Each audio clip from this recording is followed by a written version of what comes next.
बाजार के आखिरी घंटे का हर एक्शन, सटीक विश्लेषण, मुनाफे वाले आइडियाज। कीजिए कल की तैयारी आज हमारे साथ। देखिए CNBC आवाज मोतीलाल ओसवाल स्टूडियो से लाइव।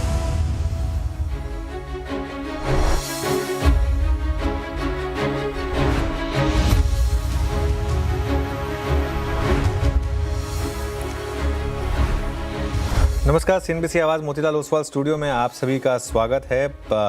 भारतीय मार्केट्स के लिए एक वॉलेटाइल दिन, और अगर आप देखें तो इस समय निफ्टी करीब 100 पॉइंट नीचे, यानी मॉर्निंग लो पर, और एकदम से पिछले एक घंटे में गिरावट आई। बैंक निफ्टी फ्लैट है, हालांकि अभी भी आउट परफॉर्म कर रहा है। मिड कैप और स्मॉल कैप में आज थोड़ी सी आउट परफॉर्मेंस है। IT में फिर भारी गिरावट, और फिर TCS इसके लिए जिम्मेदार। तो खैर देखते हैं। शुरुआत में वो ट्रेड सही बैठी, अच्छा खासा प्रॉफिट भी कमा कर दिया उसने, लेकिन आखिरी के एक घंटे में जिस तरीके से हम वापस गिरे हैं, ये शायद थोड़ा सा इस समय दिक्कत वाला मामला होगा। श्रेया और वीरू भी हैं मेरे साथ शो में। आप दोनों को गुड आफ्टरनून, और शो की शुरुआत करेंगे हेडलाइंस के साथ। ट्रम्प टैरिफ पर आज रात आने वाले अमेरिकी सुप्रीम कोर्ट के फैसले से पहले बाजार में नर्वसनेस। निफ्टी 25,650 के नीचे, हालांकि बैंक निफ्टी कर रहा है आउट परफॉर्म। मिड कैप और स्मॉल कैप में हल्की खरीदारी। कल BMC चुनाव के चलते बाजार रहेंगे बंद। आज के ChatGPT बिग स्टॉक स्पॉटलाइट का जलवा। ChatGPT में कैपिटल मार्केट इंडेक्स करीब 1.5% मजबूत, साथ ही M6 करीब 5% चढ़कर वादा के टॉप गिनर्स में बशुमार है। वहीं स्पॉटलाइट शेयर इंडसइंड बैंक में करीब 3% की तेजी। उधर स्पॉटलाइट वेदांता लाइफ हाई पर पहुंचा, साथ ही हिंदुस्तान कॉपर और जिंक में भी तेजी का। मेटल और सरकारी बैंकों में रफ्तार। दोनों इंडेक्स 2 से 2.5% मजबूत, 3 से 4% चले टाटा स्टील, नाल्को और इंडियन बैंक, लेकिन रियल्टी और IT में बिकवाली दोनों इंडेक्स 1% नीचे।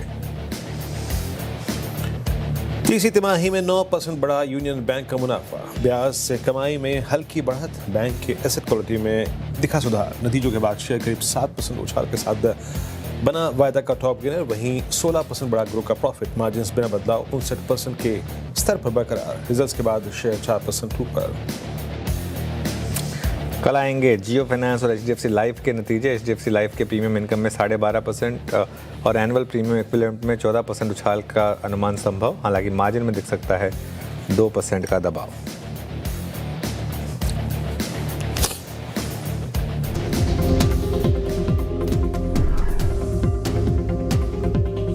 हिंदुस्तान जिंक $90 पहुंच गया सिल्वर का रेट, और 20% इनका बिजनेस चांदी से आता है टॉप लाइन में, लेकिन 40% इनके EBITDA में कंट्रीब्यूट करता है। तो उस हिसाब से ये जो है एक काफ़ी इंपॉर्टेंट कंपनी है।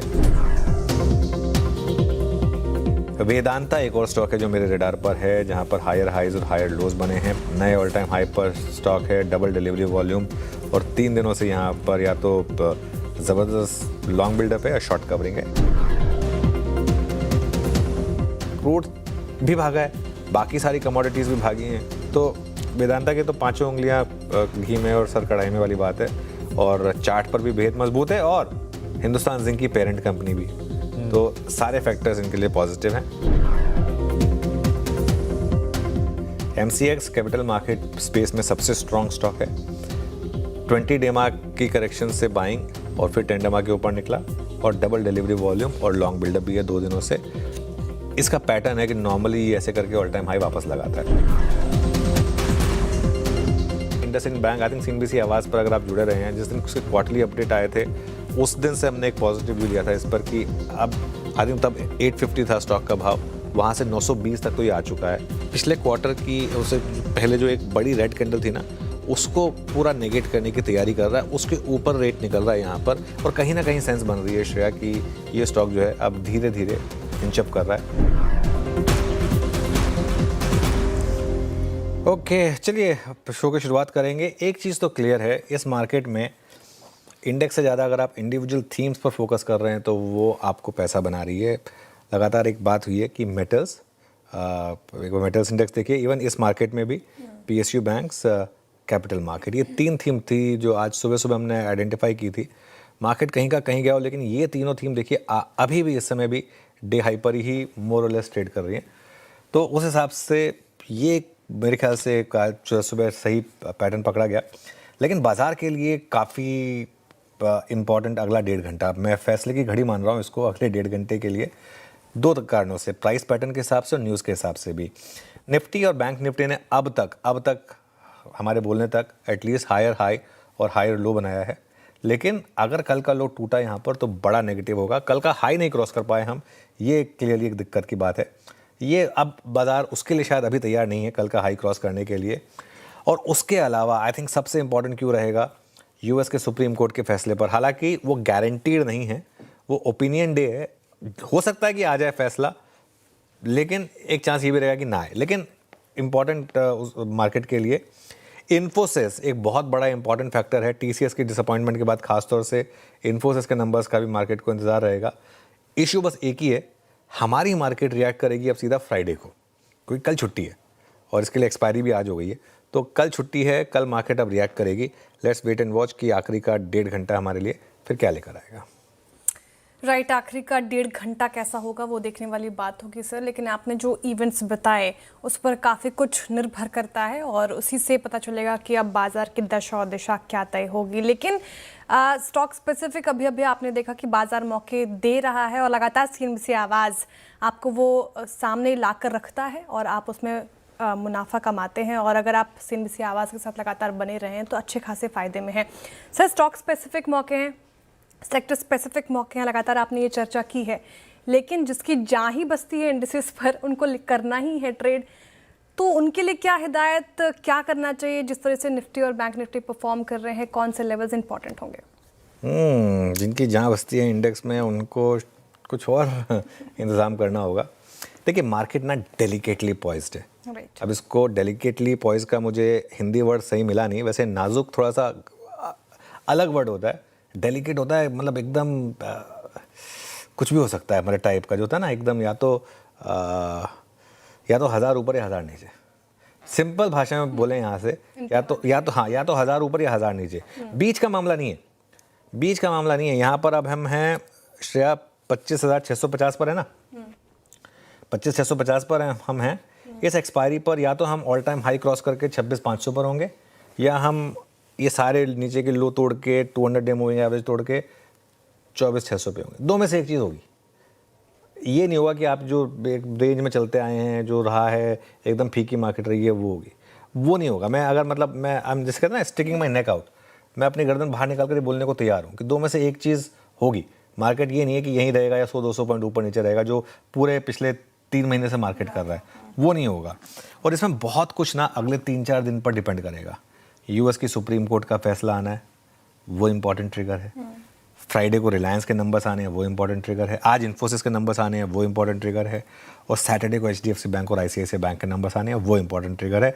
और इन सब के बीच में पता नहीं डोनाल्ड ट्रंप भाई साहब का मूड माहौल अगर कैसा रहा, वो ईरान पर अटैक करा या नहीं करा उन्होंने, वो एकदम एक ऐसी चीज़ है जो हमें बिल्कुल नहीं पता कहाँ से कब क्या निकल कर आ जाए, वो नहीं पता। लेकिन शायद देखिए थीम में पैसा बन रहा है। आप निफ्टी पीएसयू बैंक देखिए फॉर एग्जांपल। आज हम सुबह एक बात कर रहे थे कि अगर सबसे पहले आपको हिंट मिलेगा अगर पीएसयू बैंक गिरना शुरू हो जाए, अगर पीएसयू बैंक गिरना शुरू हो जाए तो मतलब सेंटीमेंट एकदम खराब हो गया है। वो नहीं गिर रहे हैं, वो अभी भी 1.7% ऊपर है। कैपिटल मार्केट थीम अभी भी चल रही है, और मेटल्स की थीम अभी भी चल रही है। तो जरूरी नहीं है कि आप इंडेक्स में पैसा बनाए। आप कहेंगे कि हम एक ही सेट ऑफ स्टॉक्स को कितनी बार बोलेंगे, जितनी बार पैसा बन रहा है उतनी बार बोलेंगे। बन रहा है ना पैसा इन स्टॉक्स में, तो इन्हीं स्टॉक्स में पैसा बन रहा है, तो इन्हीं स्टॉक्स में पैसा बनाइए। जब बाकी स्टॉक्स का नंबर आएगा तब बाकी स्टॉक्स का नंबर आएगा। निफ्टी पे लेवल्स बता देता हूँ। सपोर्ट 25,600 का है और रेजिस्टेंस 25,800 के करीब पर है। बैंक निफ्टी की जहाँ तक बात है, यहाँ पर 59,500 पर आपका सपोर्ट है। अभी भी हम उसके ऊपर ही हैं वैसे, और अच्छा खासा ऊपर है हम 59,500 के। और रेजिस्टेंस रहेगी आपकी करीब 59,800 पर। वीरो के पास चलते हैं। मीनवाइल एज वी स्पीक हम डे लो की तरफ बढ़ रहे हैं निफ्टी पर काफ़ी तेज़ी से। वीरो, स्टॉक स्पेसिफिक क्या एक्शन रहा आज? बिल्कुल अनुज, हम डे लो पर हैं तो थोड़ा सा लॉन्ग और स्ट्रॉन्ग स्टॉक्स पे थोड़ी टिप्पणी करने में हिचकिचाहट हो रही है, but still I mean circumstances, हालात जिनके फेवर में हैं, उस पर ओएनजीसी सबसे ऊपर रखूंगा। ओएनजीसी आज अपने साथ पुट राइटर्स और ओआई दोनों ही अगर आप देखें तो कैरी करता हुआ हायर लेवल्स पे। बहुत दिनों बाद क्रूड का स्विंग, बहुत स्ट्रॉन्ग स्विंग, इसको एडवांटेज देता हुआ अब 200 डे मार्केट ट्रेड करता हुआ, हालांकि इंट्राडे में चल चुका है, बट स्टिल प्लीज़ ओआई रखिएगा स्क्रीन पे ज़रा। ये एक ऑलमोस्ट आप समझिएगा कि 1.25 साल की फॉलिंग चैनल की बाहर आता हुआ मैं क्यों बोल रहा हूँ ओएनजीसी का चुनाव मैंने क्यों किया, सर्कमस्टेंसेस क्रूड के अगेंस्ट हैं और look at change in OI. Anuj, मेरे ख्याल से एक लंबा दौर गुजर गया जब आपने इंट्राडे में ओएनजीसी में करीब 10% का ओआई बिल्डअप देखा होगा, 1 करोड़ शेयर। तो ओएनजीसी के लिए बहुत strong setup both in terms of put writers और ओपन इंटरेस्ट बिल्डअप और चार्टिकल प्लेसमेंट। और ठीक इसी के उलट ऐसा ही नेगेटिव प्लेसमेंट है एचपीसीएल के लिए। हालांकि याद रखिएगा, इन दो स्टॉक्स पर टिप्पणी करते हुए या फिर कुछ भी रिएक्शन करते हुए आपको क्रूड पर नजर रखनी है। एचपीसीएल एक ज़माने बाद, मतलब मेरे ख्याल से सितंबर 3rd वीक के बाद फर्स्ट टाइम अपने 100 EMA नीचे ट्रेड करता हुआ, और एक क्लासिकल इन्वर्टेड फ्लैग का ब्रेकडाउन यहाँ पर है, यानी एक बेरिश पैटर्न है और काफ़ी शॉर्टिंग इस स्टॉक पे हुई है। तो प्लीज़ इन दो स्टॉक्स को नज़र रखिएगा, कंसिडरिंग क्रूड, और एक नेगेटिव एक पॉजिटिव। पीएनबी पीएसयू बैंक्स में नंबर्स एक फेवर कर रहे हैं। यूनियन बैंक का केस देखा हमने, और पीएनबी 128-129 पे मल्टी ईयर हाई, अगस्त 24 के बाद ये अब तक का सबसे हाईएस्ट क्लस्टर है, और धीरे धीरे ग्रेजुअली अगर आप देखें तो ये बढ़ता हुआ अपने अप्रैल 24 के स्विंग हाइस की तरफ। ओआई बिल्डअप बहुत स्ट्रॉन्ग, 100% का, लगभग 29 लाख करोड़ का बिल्डअप यहाँ पे है। तो इन स्टॉक्स पर नजर रखेंगे। और एक चीज़, बहुत ही एक्सेसिव शॉर्टिंग है रियल स्टेट स्पेस में। डीएलएफ का सुबह मैं जिक्र कर रहा था, नाउ इट्स प्रेस्टीज स्टेट्स मई 25 के बाद अब तक के जितने लोज थे वो वायलेट किए। अनुज, बहुत बहुत बहुत ज़्यादा भारी मात्रा में रियल स्टेट में स्पेस में शॉर्टिंग हो रही है डेलो पर, और ये स्टॉक ऑलमोस्ट मई 2025 के बाद अब तक के सबसे लोवेस्ट क्लस्टर पे आके ट्रेड करता हुआ, करीब करीब 1% का ओआई बिल्डअप यहाँ पे। अनुज, दिक्कत हमारी शायद ये है आज कि इससे एक छुट्टी के चलते एक दिन हमारी जो एक्सपायरी थी वो तो पहले हो ही गई। हम थोड़ा सा ग्लोबल मार्केट से डिटैच होंगे एक बड़े इवेंट से ठीक पहले। बिल्कुल। तो ये आखिरी का 1 घंटा पॉसिबली कर क्या सकता है। और एक और चीज़, ये कोर्ट का निर्णय जब हम शुक्रवार को लौट के आएंगे, अगर आता है, किस कंडीशन में हमें फेवर करेगा। बिल्कुल। देखिए वीरू, कुछ देर में यतीन से पूरी डिटेल समझेंगे इसकी, लेकिन पहली बात तो आई एम नॉट कंप्लेनिंग की छुट्टी है, क्योंकि इस मार्केट में छुट्टी हो तो अच्छा ही है। वो तो मुझे भी नहीं है। आपको तो वैसे भी नहीं होनी चाहिए, हमें तो फिर भी वोट करना है, आपको तो वो भी नहीं करना है। तो आपकी तो एक फ्री की छुट्टी आ गई, हमारी तो दायित्व वाली छुट्टी है। तो मतलब वो कहीं ना कहीं वो वोट करना है तो वो रहेगा दारोमदार। अच्छा, लेकिन बिल्कुल सही कहा आपने, कहीं ना कहीं समीकरण थोड़े से बिगड़े हैं। एक तो एक्सपायरी पहले शिफ्ट हो गई, वरना नॉर्मली अगर इन्फोसिस के नंबर्स आए होते और मतलब उस पर मार्केट रिएक्ट कर रहा होता, सुप्रीम कोर्ट के डिसीजन के बाद मार्केट रिएक्ट कर रहा होता एक्सपायरी पे, तो वो एक अलग ही फैक्टर होता। सपोज करिए आज शाम को मान लो इन्फोसिस अच्छे नंबर दे देता और यूएस का सुप्रीम कोर्ट भी पॉजिटिव फैसला दे देता, और कल अगर एक्सपायरी हो रही होती तो कल मार्केट खुलता ही सीधा बड़े गैप अप के साथ। लेकिन अब जो है वो है, ये जैसे कहते हैं ना, ये आपके हाथ में नहीं है। ये चीज़ अब जो हो गई वो हो गई। अब आपको पता है कि एक्सपायरी जो कल होनी थी वो आज हो गई तो हो गई, अब उसमें कुछ कर नहीं सकते। अब आपको उसके हिसाब से रणनीति बनानी है। देखिए, मेरा ये मानना है कि मार्केट में आप एक अप्रोच ले सकते हैं, थोड़ी सी हेज पोजीशंस के साथ, जहाँ पर स्ट्रेंथ है, जैसे कि कैपिटल मार्केट, जैसे कि मेटल्स, और जैसे कि ये पीएसयू बैंक्स, इनमें बाइंग करके आप निफ्टी के पुट से अपने आप को हेज कर लें। ये एक अप्रोच हो सकती है, क्योंकि आपको अपने आप को उस इवेंट से बचाना है जहाँ पर इवेंट आपके अगेंस्ट चला गया। तो ये एक अप्रोच हो सकती है अगर आपको इस इवेंट को प्ले करना ही करना है तो। वरना एक दिन की अपनी छुट्टी एंजॉय करिए, चाहे तो लॉन्ग वीकेंड बना ले, मंडे को आ जाएं, और या फिर मतलब अगर एक दिन की छुट्टी लेके फिर फ्राइडे को आप अपना उस हिसाब से ट्रेड लें। चलिए आगे बढ़ते हैं और कार्यक्रम को आगे बढ़ाते हैं। श्रेया। राइट सर, लेकिन उससे पहले मेरा सवाल आपसे आईटी स्पेस को लेकर है। रियल्टी स्पेस का जिक्र किया वीरेंद्र जी ने, जहाँ पे सबसे ज़्यादा गिरावट, और आईटी भी देखिए 1.5% ये भी टूटा है। इसमें भी अगर आप देखें सर तो टीसीएस की तो कुछ अलग ही दिक्कत है। इसकी दिक्कत क्या है? और वैसे भी रिजल्ट कुछ खास तो आए नहीं थे। बिल्कुल, टीसीएस ना। अब लिया क्या कल आपने टीसीएस? ऐसे कि नहीं आप? पता है क्या होती है दिक्कत? लोग फंस जाते हैं जब इस तरीके की वो इररिस्पॉन्सिबल उनको एडवाइस मिलती है। अब मैं आपको एक चीज़ बताऊं, कल हमने टीसीएस पे एक एनालिसिस किया था। राइट। हमारी किसी से कोई पर्सनल एनिमोसिटी नहीं है। जो स्क्रीन कह रही है और जो एक्शन हो रहा है उसी की बात कर रहे हैं यहाँ पर, और आवाज़ पर एक साफ साफ व्यू लिया गया था श्रेया कि टीसीएस के नतीजे फीके हैं। स्टॉक सिर्फ इसलिए नहीं चलेगा क्योंकि उसकी पोजीशनिंग अच्छी है या फिर डिविडेंड है। स्टॉक मार्केट में स्टॉक आप खरीदते हैं कि ग्रोथ मिले। जो कंपनी 0.3% की ग्रोथ दिखा रही हो यूएस वर्टिकल में, और अभी नहीं खरीदना, ये बात भी हमने कल साफ किया था टीसीएस में। टीसीएस में इस समय एक स्ट्रक्चरल क्राइसिस है। आपको पता है टीसीएस में जो इस तरह की चर्निंग चल रही है एम्प्लॉयज़ की, एक तो टीसीएस खुद एम्प्लॉयज़ को निकाल रही है, एक एम्प्लॉयज़ टीसीएस को नहीं ज्वाइन करना चाहते, छोड़ के जा रहे हैं। एक टाइम था आप इंजीनियरिंग करके निकलते थे ना, जब मेरा टाइम था, मैं तो खैर हुआ नहीं इंजीनियरिंग में, अलग बात है, लेकिन अगर लोग जो मेरे इंजीनियरिंग दोस्त होते थे उनकी नंबर 1 चॉइस होते थे कि टीसीएस में नौकरी मिल जाए, पहली चॉइस। आज की डेट में कहीं नौकरी ना मिले तो आप टीसीएस में बात करते हैं। कितना फ़र्क आ गया है ना। 12 महीने का चार्ट देख रहे हैं आप, 25% नीचे है। 4 साल में 4 साल में ये स्टॉक अंडर परफॉर्म कर रहा है।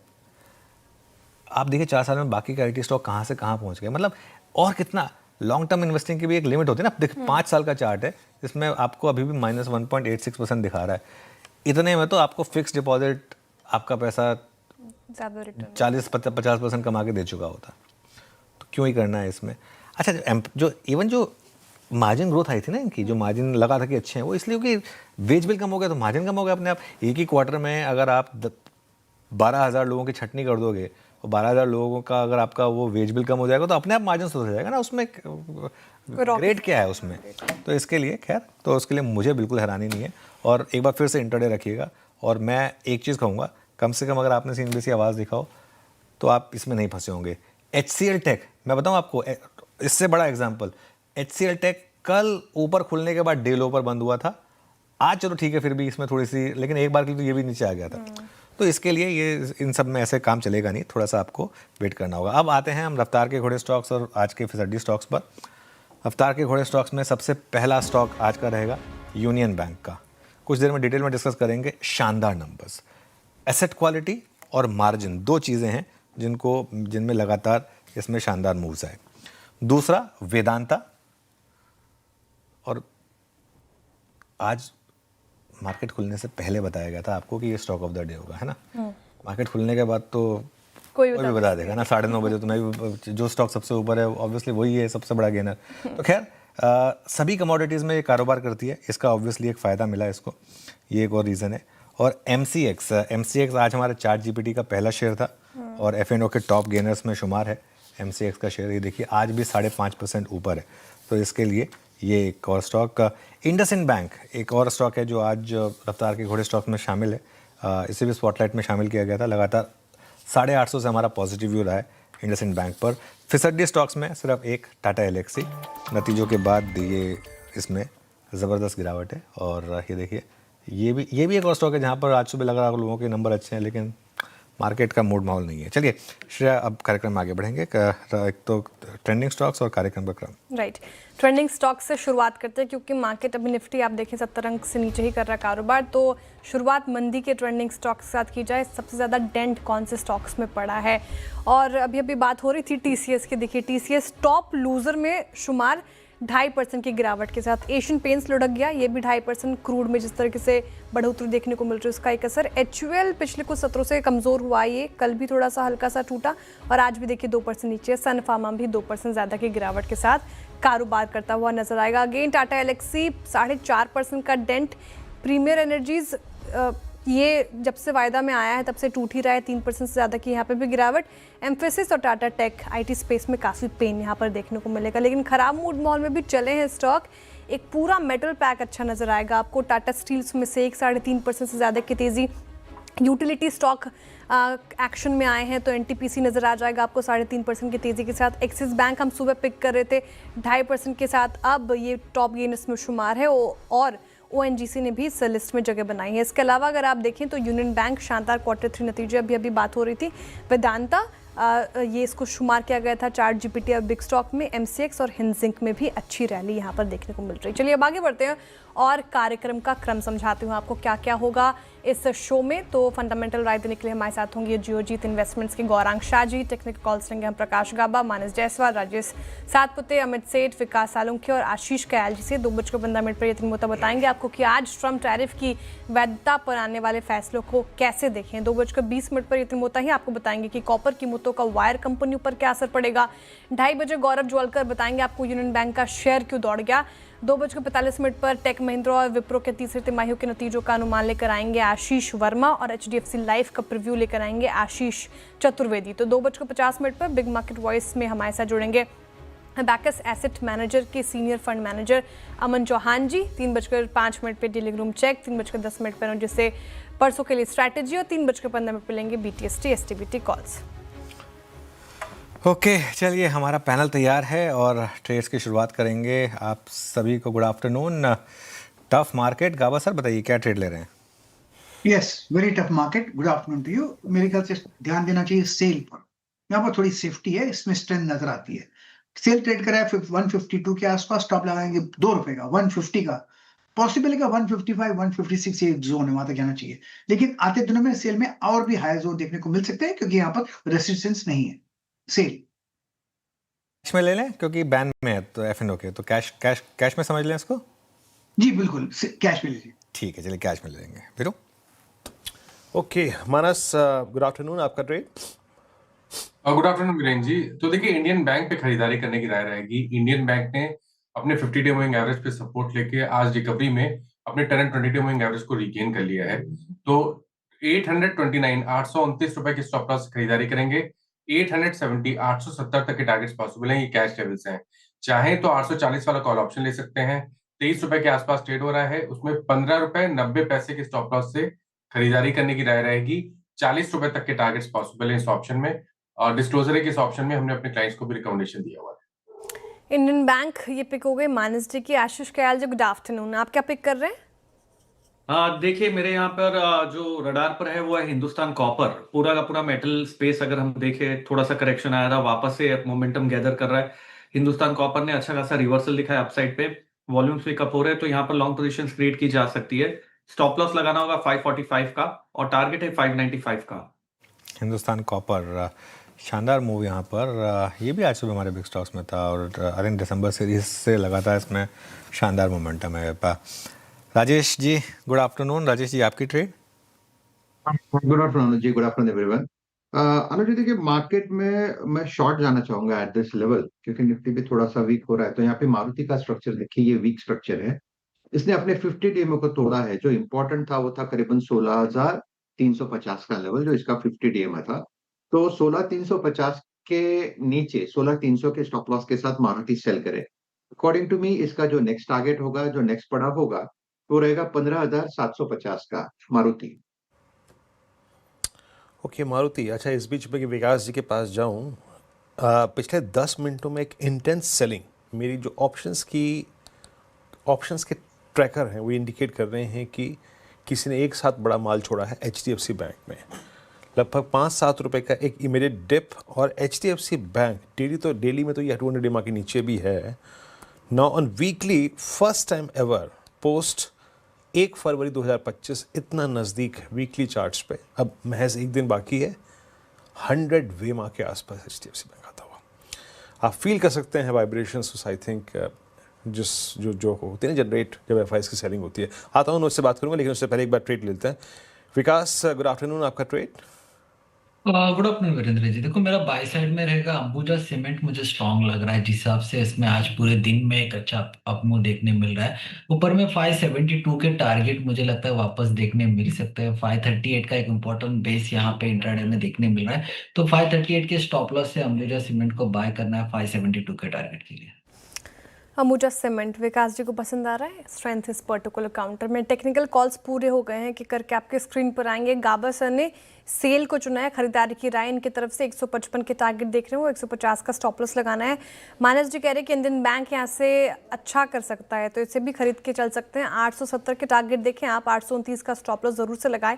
साथ ही इसका एक कॉल भी ले सकते हैं, अगर उसके भी टारगेट और स्टॉप लॉस है तो आप स्क्रीन पर रख दीजिए। 840 का कॉल लेना है आपको, 40 के टारगेट है, 15 का स्टॉप लॉस लगाना है। आशीष कयाल जी कह रहे हैं कि हिंदुस्तान कॉपर काउंटर काफ़ी अच्छा है, बिग स्टॉक्स में शुमार था, यहाँ से और अप मूव देखने को मिल सकते हैं। तो 595 के टारगेट हैं, 545 का स्टॉप लॉस लगाना है आपको। और राजेश सातपुते जी ने मारुति में बिकवाली की राय रखी है, तो एक सेल की कॉल अभी तक आई है। फ्यूचर्स में बिकवाली की राय 15,750 के नीचे के टारगेट, 16,300 का स्टॉप लॉस लगाना है। और विकास जी ने अभी अंबुजा सीमेंट पर डाउ लगाया है, खरीदारी की राय सीमेंट पैक में, ये ज़्यादा अच्छा लग रहा है उनको। 572 के टारगेट देख रहे हैं, 538 का स्टॉप लॉस लगाना है। इन्वेस्टमेंट आइडिया के लिए चलते हैं गौरांग जी के पास। गौरांग जी, गुड आफ्टरनून और स्वागत है आपका कार्यक्रम में। बताइए सर, कहाँ पर होगी कमाई? धन्यवाद श्रेया जी, आपका आप सभी को प्रणाम और शुभ दिन हमारे तरफ से। एक छोटा डिस्क्लोजर दे देते हैं कि जो भी निवेश लायक रणनीति आज दोपहर इस कार्यक्रम में रखेंगे, ये हमारी बुनियादी तर्क के आधार पर जो रिसर्च टीम है, फंडामेंटल रिसर्च टीम, उनके तरफ से राय है। इसमें हमारी कंपनी जियोजित अथवा मेरा किसी भी प्रकार का व्यक्तिगत निवेश नहीं है, ना ही किसी प्रकार का वित्तीय लाभ मिलता है, ना ही किसी प्रकार का कॉन्फ्लिक्ट ऑफ इंटरेस्ट। लेकिन इसी स्तर पर राय हम हमारे क्लाइंट्स को देते हैं, संभव है कि उनका निवेश हो। तो सरकारी बैंकों के खेमे में से हमने बैंक ऑफ बड़ौदा का चयन किया है। लंबी अवधि के लिए यहाँ पर निवेश की राय है और हमने अभी मेरे ख्याल से अनुज भाई विश्लेषण कर रहे थे यूनियन बैंक के नतीजों को लेकर के, और हमारा अनुमान कहता है कि ये जो थोड़ा अंतर है निजी बैंक और सरकारी बैंकों के बीच में, वो पिछले मेरे ख्याल से 6 महीने साल भर में धीरे धीरे करके कम हो रहा है, क्योंकि सरकारी बैंकों के नतीजे सकारात्मक आ रहे हैं। दूसरी तिमाही में भी देखने जाएं तो नतीजे काफी अच्छे थे सरकारी बैंकों के। उसी तरह के आधार पर हमें लग रहा है कि ये तीसरी तिमाही के नतीजे बैंक ऑफ बड़ौदा के और कुछ अन्य सरकारी बैंकों के अच्छे आएंगे। लंबी अवधि के लिए बैंक ऑफ बड़ौदा में निवेश की राय है। बैंक ऑफ बड़ौदा गौरांग जी की यहाँ पे पसंदीदा कॉल, और नो डाउट अबाउट दैट कि बैंक्स में ये धड़ा सबसे स्ट्रॉन्ग, सबसे प्रिफर्ड अगर आप देखें तो ये चॉइस है बाजार की। पर Anuj, coming back to that HDFC bank, आपने चार्ट देखे होंगे अनुज, पिछले 10 मिनटों का प्राइस बिहेवियर 924। आखिर गलती HDFC बैंक से हो क्या गई है? बस ये FIs का पागलपन है अनुज कि बेचना ही बेचना है अभी, है ना? पता नहीं ये तो क्या हो रहा है। ये तो चैट GPT या जेमिनी या किसी आर्टिफिशियल इंटेलिजेंस से पूछना पड़ेगा कि भाई क्यों नहीं रुक रहा ये स्टॉक यहाँ पर। हमें तो समझ में नहीं आ रहा है इसका कारण, लेकिन खैर जो भी है कारण 924 इस समय, और रियली काफ़ी प्रेशर है स्टॉक में। वैसे वीरू एक चीज़ है, अब एटलीस्ट HDFC बैंक में एक अच्छी चीज़ हो रही है कि रिजल्ट के बाद शायद और पिटने के लिए नहीं बचा है, मतलब अनलेस कंप्लीटली ख़राब नंबर आ जाए।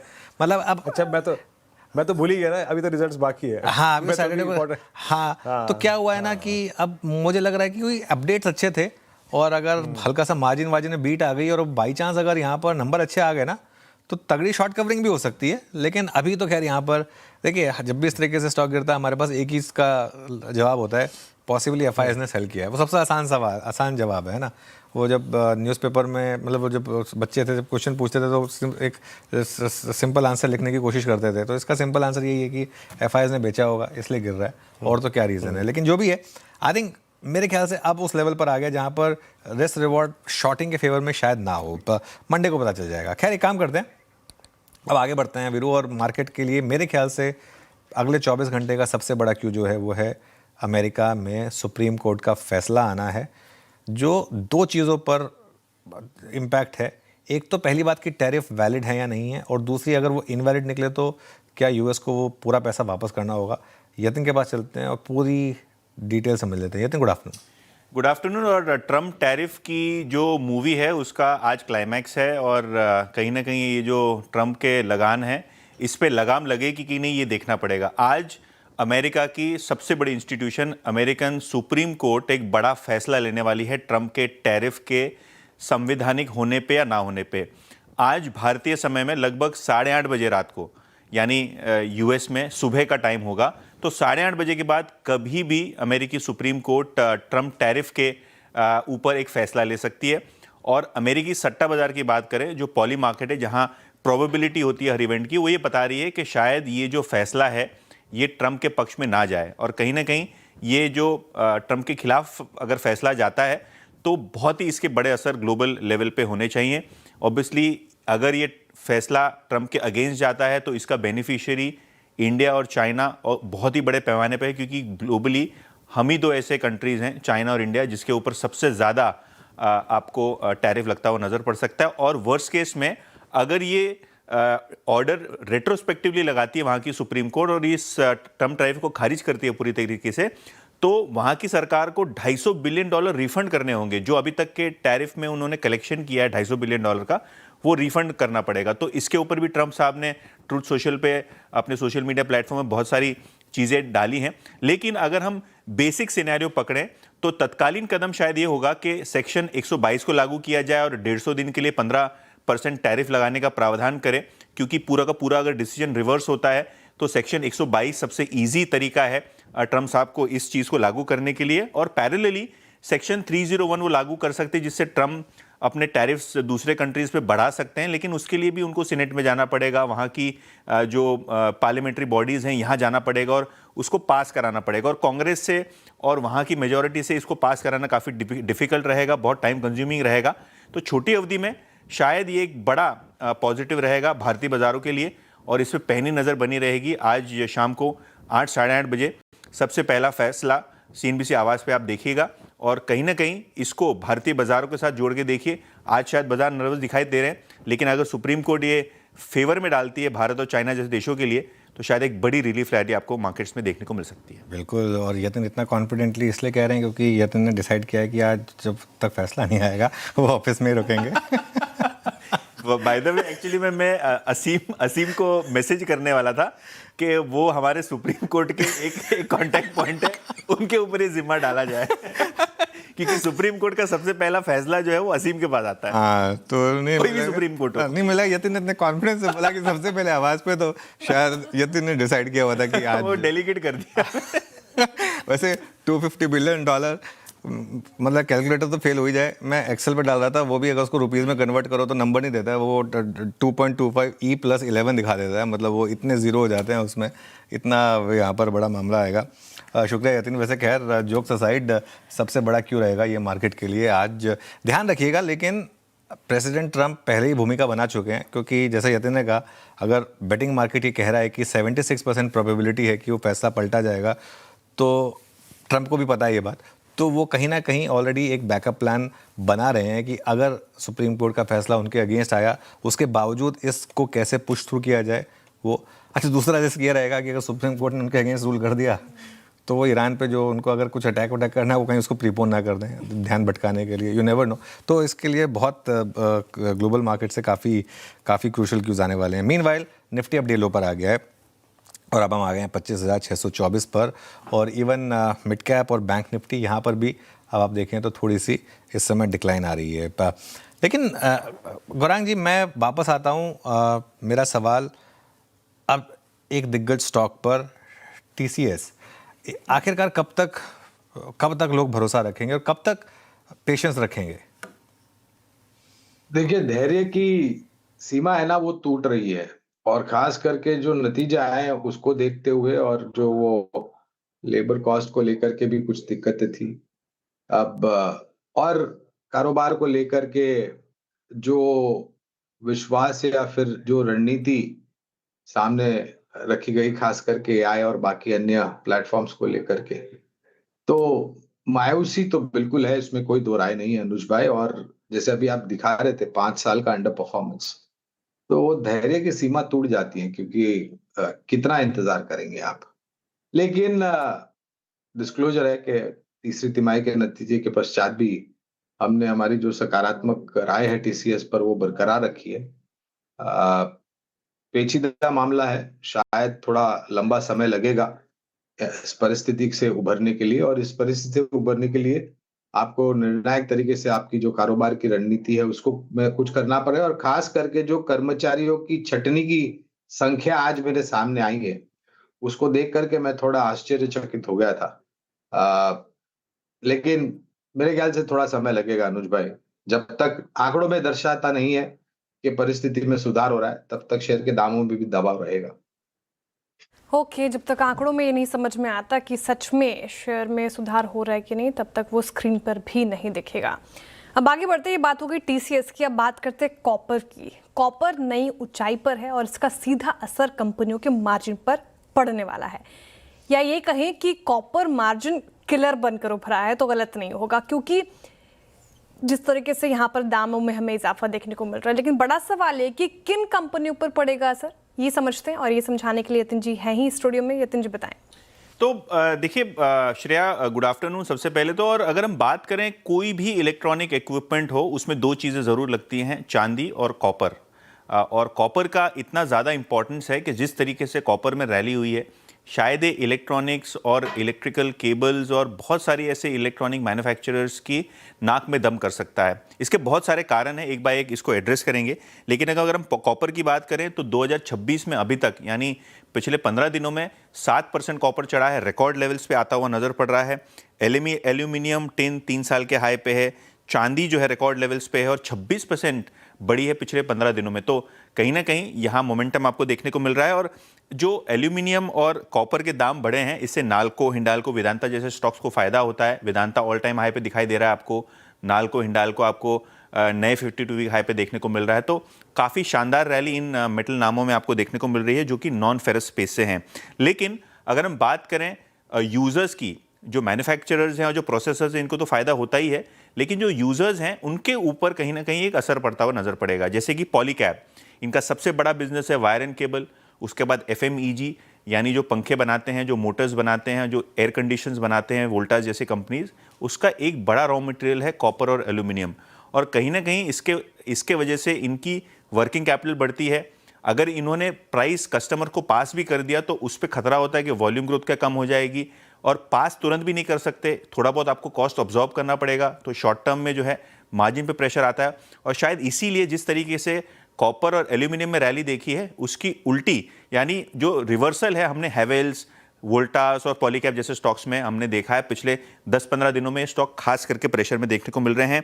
KI की बात करें तो ये B2C कारोबार और B2B कारोबार करते हैं वायर एंड केबल में, तो यहाँ भी इनका जो कॉस्ट पास थ्रू है वो इतना तगड़ा नहीं होता जितना एक्सपेक्टेशन में। तो जो कॉपर प्राइसेस हैं ये वर्किंग कैपिटल बढ़ा सकते हैं, शॉर्ट टर्म में आपके मार्जिन्स को किल कर सकते हैं, और कहीं ना कहीं ये कस्टमर का जो सेंटिमेंट है वो भी बिगाड़ सकते हैं, क्योंकि कस्टमर को प्रोडक्ट जो है महंगा मिल रहा है। तो देखते हैं किस तरीके से इनके क्वार्टरली नंबर्स आते हैं और क्या गाइडेंस देते हैं आने वाले क्वार्टर्स के लिए। जी हाँ नितिन, बहुत बहुत शुक्रिया ये क्रॉस कॉम्बिनेशन समझाने के लिए। इंडस्ट्रियल मेटल की ये श्रेणी याद रखिएगा, तमाम इन कंपनियां जो वायर बनाती हैं, केबल्स बनाती हैं, वाइट गुड्स बनाती हैं। AC में आपने सुना होगा जब भी कोई AC लेते थे कि भाई इसमें कॉपर कॉयल है ना, तो इसीलिए अगर आप देखें तो ये बात कही जाती थी। तो सारे के सारे स्टॉक्स बैकफुट पे आके ट्रेड करते हुए, मीनवाइल निफ्टी ने अभी जो लो लगाया करीब समझिएगा कि 602 का, पैरेलली एग्जैक्टली 228 का जो लो था परसों का, वो था ये। तो बिल्कुल अगर आप डे लो की ट्रिजेक्टरी पे गए, बट सिंक क्या हुआ, निफ्टी IT 1.5% नीचे डे लो पर ट्रेड करता हुआ, और आज का लो निफ्टी IT का है 50 डे में। और मैं देख रहा था मिड कैप की IT के कुछ स्टॉक्स, ओरेकल फाइनेंशियल्स 75-25 पे लोवेस्ट सिंस अप्रैल 25, और कोफोज मिड कैप IT में जो कि अभी एक दौर से गुजरा प्राइस डैमेज के, वो भी लो पे ट्रेड करता है। राजेश सतपुते जी, परसिस्टेंट, कोफोज या फिर आपकी स्क्रीन पर अभी ओरेकल फाइनेंशियल्स, प्रेफर्ड शॉर्ट क्या नजर आ रहा है आपको?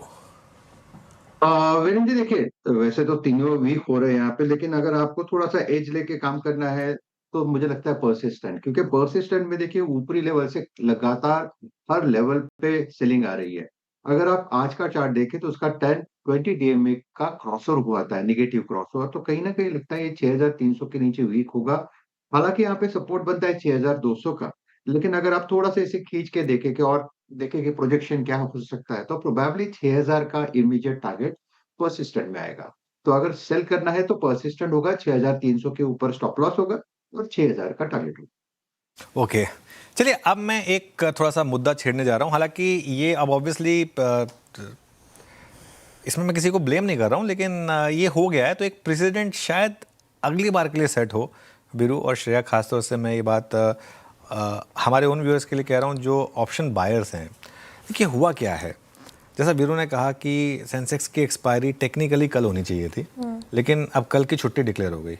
अब वो छुट्टी बहुत पहले नहीं डिक्लेयर हुई, जस्ट 3 दिन पहले डिक्लेयर हुई। उससे क्या हो गया कि लोग ऑलरेडी ट्रेड्स बना चुके थे। अब क्या होता है, देखिए छुट्टी के ऐलान से क्या हुआ, सेंसेक्स की जो एक्सपायरी है वो 1 दिन प्रीपोन हो गई, क्योंकि रूल ये कहता है कि अगर एक्सपायरी वाले दिन छुट्टी है तो एक्सपायरी उससे 1 दिन पहले हो रही होती है। लेकिन ऐसे में हुआ क्या कि ऑप्शन राइटर्स की तो लॉटरी लगी और बायर्स का नुकसान हुआ। अब आप पूछेंगे क्यों? क्योंकि 1 दिन की टाइम वैल्यू कम हो गई, सीधा वो जो थीटा डीके होता है वो 1 दिन का सीधा कम हो गया। वो देखिए क्या होता है, अब मान लो आप मुझसे कहें कि 3 महीने बाद भी अगर मान लो एक एक्सपायरी है वो थर्सडे को हो रही थी, वो भी तो वेडनेसडे को हो रही है, वो मुझे पता है, शुरू से, मैं अपनी पोजीशन उसी हिसाब से बनाऊंगा। और ख़ास तौर से जब एक वीकली सीरीज़ ऑलरेडी शुरू हो चुकी होती है और उसमें अगर उसके बाद वो फैसला आता है कि अब एक्सपायरी वाले दिन छुट्टी हो रही है, इन दैट केस एकदम से इस तरह से टाइम वैल्यू का कम होना ठीक नहीं है। इन दैट केस ऐसे में क्या होना चाहिए था, अब उसके भी अपने अपने अलग वो हो सकते हैं, ऐसे में एक्सपायरी एक दिन पोस्टपोन होनी चाहिए थी, मंडे को होनी चाहिए थी। लेकिन अब उसमें रिस्क आ जाएगा कि फिर उसमें वीकेंड का रिस्क आ जाएगा, भाई वो क्यों लें। तो कहीं ना कहीं ये थोड़ा सा एक अजीब सी चीज़ रही कि ये ऑब्वियसली छुट्टी का डिसीजन शायद थोड़ा पहले लेना चाहिए था, वो बेस्ट रहता, लेकिन अब वो तो नहीं हो पाया।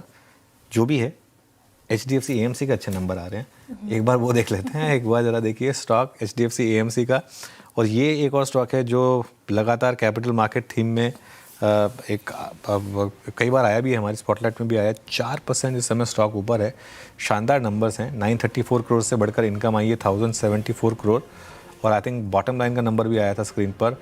20% मुनाफा बढ़ा है, 15% आय बढ़ी है। और कहीं ना कहीं इतनी ख़राब मार्केट के बावजूद जो SIP के नंबर हैं, जो म्यूचुअल फंड में लगातार इन्फ्लोज रहे हैं, वो कहीं ना कहीं आपको बता रहे हैं कि यहाँ पर अभी भी मोमेंटम है। गौरांग जी, बाय करेंगे क्या HDFC AMC 2600 पर? अनुज भाई, पिछली बार ही मेरे ख्याल से एक हफ्ते पहले आप ही से बात कर रहा था मैं, और विकल्प के रूप में आपने प्रश्न पूछा था, तो हमने HDFC AMC का उत्तर दिया था कि HDFC AMC, तब आपने पूछा था कि अगर HDFC AMC अच्छा लगता है तो HDFC बैंक क्यों नहीं चल रहा है। तो वही परिस्थिति है, आज विपरीत खरीदारी की राय है अनुज भाई। और जिस प्रकार से हमारा मानना है, लोग जिस प्रकार से जुड़ रहे हैं शेयर बाजार पे, और खास करके ज्यादातर लोग, क्योंकि सीधे सीधे उनके जोड़ते नहीं है, क्योंकि उनको अनुभव नहीं है, ज्ञान नहीं है उनको शेयर बाजार को लेकर के, तो वो जाहिर है SIP या फिर लमसम इन्वेस्टमेंट के द्वारा दौड़ते हैं। और HDFC AMC मेरे ख्याल से दिग्गजों में से एक है एसेट मैनेजमेंट कंपनीज में। 3100 के पार के लक्ष्यांक है लंबी अवधि के लिए। ओके, चलिए 3100 से ऊपर के लक्ष्य हैं HDFC AMC के लंबी अवधि में। कैश कॉल से लेते हैं गावस्कर से, मानस जी से, विकास सालुंके जी भी जुड़ रहे हैं शो में, उनसे। तो गावस्कर बताइए आपकी कैश कॉल। मेरी कैश कॉल रहेगा मैनकाइंड 2246 पर ट्रेड करता है। मैनकाइंड फार्मा स्टॉप लगाएंगे करीब 2234 पर। 12463 वो 12 रुपए का स्टॉप है, टारगेट 2300 पॉसिबल है। स्पिल ओवर ट्रेड बन सकता है मैनकाइंड फार्मा। ओके, मैनकाइंड आपका ट्रेड है यहाँ पे। मानस, आपका ट्रेड?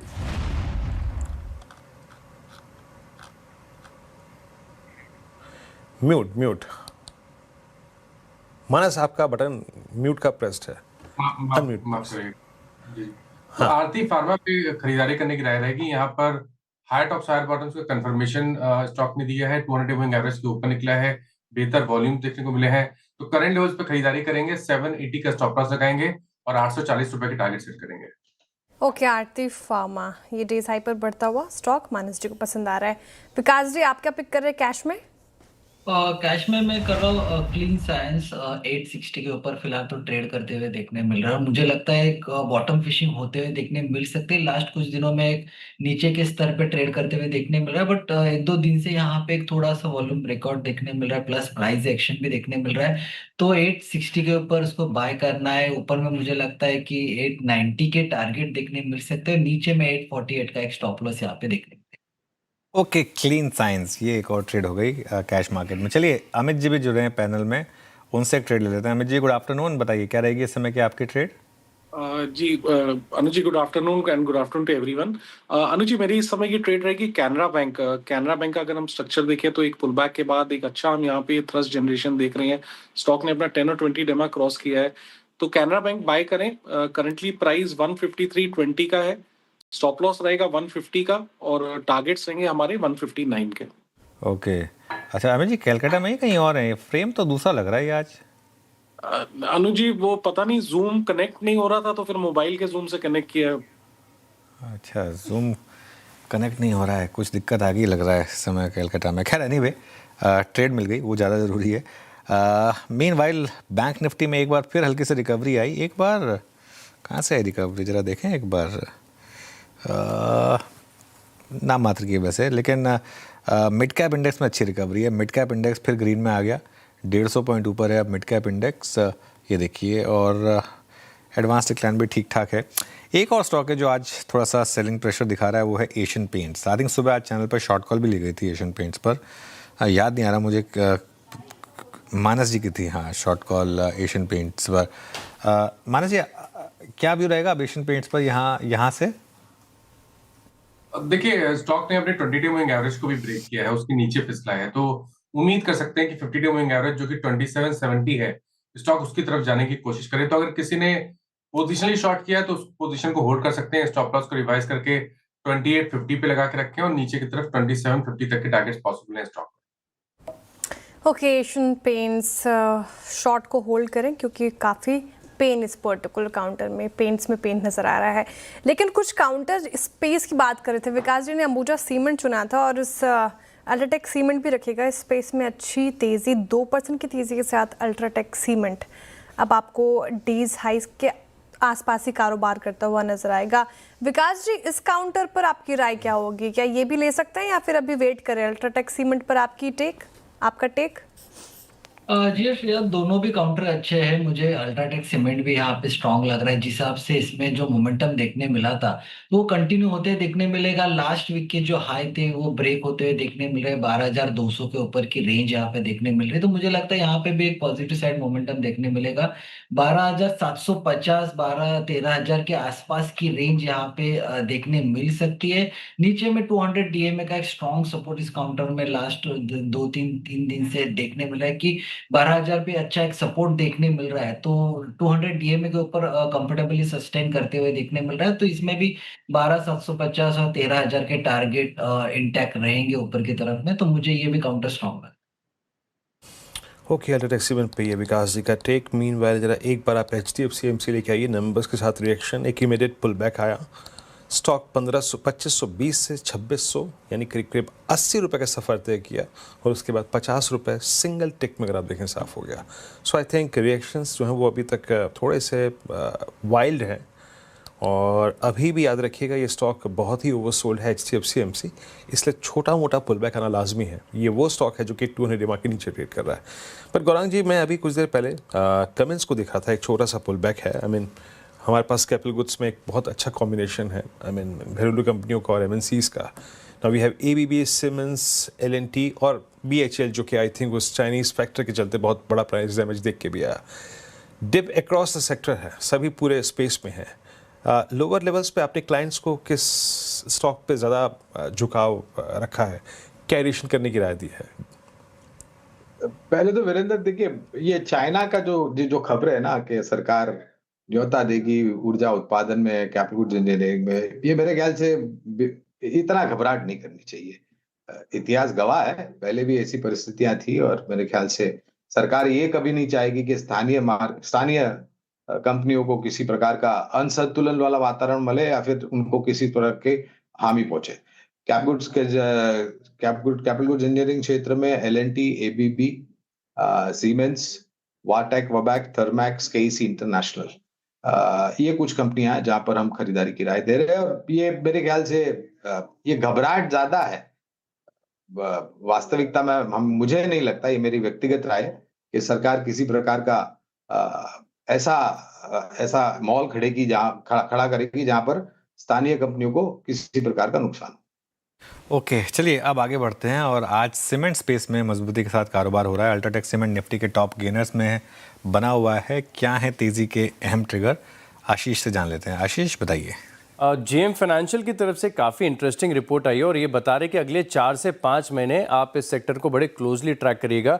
हो सकता है कि सीमेंट स्पेस में आपको तेजी नजर आए। अब दरअसल ये कह रहे हैं कि चैनल चेक बता रहा है कि 10 से लेके 20 रुपये प्रति बोरी कीमतें बढ़ चुकी है, लेकिन खास बात यह है कि संक्रांत के बाद कीमतें ये और तकरीबन 10 से लेके 20 रुपये प्रति बैग बढ़ सकती हैं। तो ये अपने आप में काफ़ी सिग्निफिकेंट और पॉजिटिव बताया जा रहा है।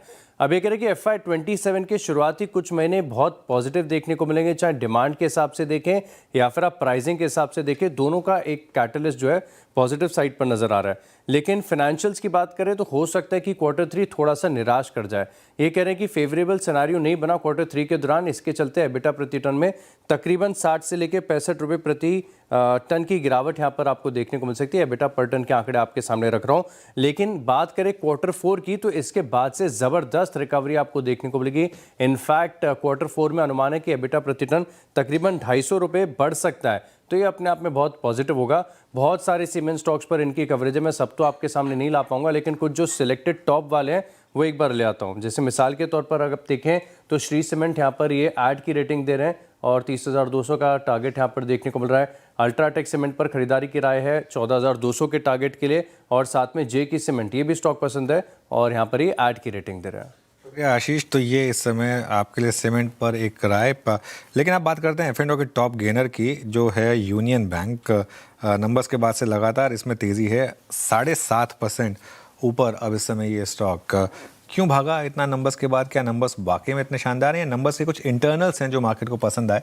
गौरव से जान लेते हैं। गौरव, गुड आफ्टरनून, बताइए क्यों भागा स्टॉक? बात करें यूनियन बैंक की तो कहीं पे अगर नंबर्स को देखें, एडवांसेस और डिपॉजिट्स के नंबर प्री क्वार्टरली अपडेट्स में आ चुके थे और वहाँ पे एक वीकनेस हमें देखने को मिली थी, तो इसकी वजह से जो ओवरऑल अनुमान था मार्केट का वो कहीं पे एक वीक ही था। बट अगर हम बात करें एक्चुअल नंबर्स की तो नेट इंटरेस्ट इनकम वहाँ पे हमें 6% की सीक्वेंशियल ग्रोथ देखने को मिली थी, जो कि 3 to 4% हायर है अनुमान से भी ज़्यादा। अदर दैन दैट अगर हम बात करें प्री प्रोविजन ऑपरेटिंग प्रॉफिट, यहाँ पे भी लगभग 2% की ग्रोथ देखने को मिली, जो कि मार्केट के एक्सपेक्टेशन से ज़्यादा थी। और आखिर में सबसे इंपॉर्टेंट आता है प्रोविजंस। अब इस नंबर को हम देखें तो लगभग 76% का फॉल जो है वो सीक्वेंशियल बेसिस को देखने मिला, और इसी के वजह से प्रॉफिट जो है वहाँ पे 18% की ग्रोथ सीक्वेंशियल बेसिस पे हमें देखने को मिली थी बैंक के लिए। अब इसका ही नतीजा अगर हम नेट इंटरेस्ट मार्जिन को देखें तो वहाँ पे 9 बेसिस पॉइंट का इंक्रीज देखने को मिला। इसी के साथ साथ क्रेडिट कॉस्ट को देखें तो वहाँ पे 13 बेसिस पॉइंट का डिक्लाइन देखने को मिला। अभी ये जो क्रेडिट कॉस्ट है वो बस 0.09% पे है, और इसी के वजह से जो ROAs होता है, जो रिटर्न ऑन एसेट्स है, वहाँ पे 19 बेसिस पॉइंट की उछाल सीक्वेंशियल बेसिस पे देखने को मिली। अभी ये जो ROAs है वो लगभग 1.35% पे है। इसी के साथ साथ अगर हम एसेट क्वालिटी के ऊपर और भी देखें तो ग्रॉस NPAs यहाँ पे भी 23 बेसिस पॉइंट का एक डिक्लाइन देखने को मिला था सीक्वेंशियल बेसिस पे, और इसका मेन रीजन ये है कि फ्रेश स्लिपेजेस वो कम थे और इसी के साथ साथ जो राइट ऑफ का अमाउंट है वो भी कम था। तो दोनों की वजह से हमें एक फंडामेंटली सपोर्ट देखने को मिला ग्रॉस NPAs पे भी। आखिर में अगर हम बात करें डिपॉजिट्स ग्रोथ की भी, इस क्वार्टर में हमने देखा था डिपॉजिट्स ग्रोथ कहीं पे वीक थे, सीक्वेंशियल बेसिस पे इनफैक्ट 1% का डिक्लाइन था। बट इसी के साथ साथ कासा रेशियो जो है, जो कि एक सस्ते डिपॉजिट माना जाता है, यहाँ पे 140 बेसिस पॉइंट का सीक्वेंशियल बेसिस पे इंप्रूवमेंट देखने को मिला, और ये काफ़ी ज़्यादा इंपॉर्टेंट है क्योंकि फिलहाल ओवरऑल बैंकिंग में ही कासा रेशियो को जो है काफ़ी ज़्यादा महत्व देते हैं, क्योंकि इस पे ग्रोथ जो है वो काफ़ी वीक है। तो इसी के सब के चलते हुए अगर हमने देखा कि नंबर्स काफ़ी अच्छे हैं, ROA में काफ़ी अच्छा ग्रोथ है, कासा रेशियो बड़ा है, और ओवरऑल अगर हम वैल्यूएशन की भी बात करें तो फिलहाल इस 7% के इंक्रीज के बाद भी बैंक जो है कहीं पे 1.1 टाइम प्राइस टू बुक पे ट्रेड करता है, जो कि एक अच्छा फेवरेबल वैल्यूएशन है। और इसी की वजह से हमने देखा कि आज के दिन में रिजल्ट्स के बाद एक अच्छा उछाल इस बैंक के शेयर्स में हमें देखने को मिला। शुक्रिया गौरव। तो ये यूनियन बैंक शानदार यहाँ पर मूव, इस समय करीब 7.5% ऊपर। चलिए अब धमाकेदार ऑप्शन ले लेते हैं। मानस जी, अमित जी और आशीष कयाल जी हमारे साथ। मानस जी, बताइए आपका धमाकेदार ऑप्शन। तो देखिए, धमाकेदार ऑप्शन में बैंकिंग स्पेस पे ही ध्यान है। बैंक ऑफ इंडिया के ऑप्शन में खरीदारी करने की राय रहेगी। स्टॉक बिल्कुल तैयार है एक फ्रेश ब्रेकआउट के लिए, तो 153 वाला call option bank of India का लिया जा सकता है। 4 रुपए 30 पैसे भी ऑप्शन ट्रेड हो रहा है। 2 रुपए 50 पैसे के स्टॉप लॉस से खरीदारी करेंगे। 8.5 रुपए तक के टारगेट पॉसिबल है। ओके, बैंक ऑफ इंडिया 135 का 153 का स्ट्राइक जनवरी के इनको आपको पिक करना है। अमित जी, आपका ट्रेड क्या रहेगा ऑप्शंस में?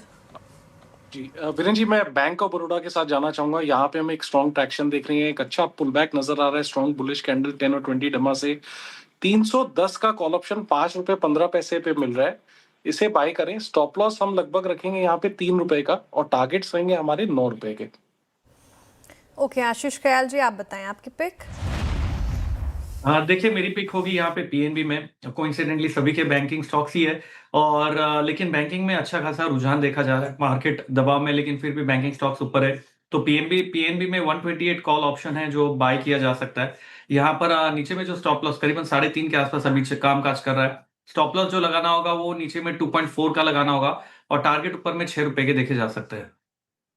ओके, पीएनबी जैसे कि मैं शुरू में मेंशन कर रहा था, बहुत ही अच्छे स्टैट्स थे इसके, और आप देखिए आपकी स्क्रीन पर इस कॉल का 128 की एट द मनी कॉल का ओआई शेड होना शुरू हो गया। एक तो नंबर्स अच्छे आना पीएसयू बैंक्स में, और ये देखिए आपकी स्क्रीन पर मीनवाइल आज का लो बिल्कुल बराबर कल के लो के निफ्टी पर डॉट, और डॉट पिछले 4 में से 3 दिन का लो हो गया अब 100 day exponential moving average.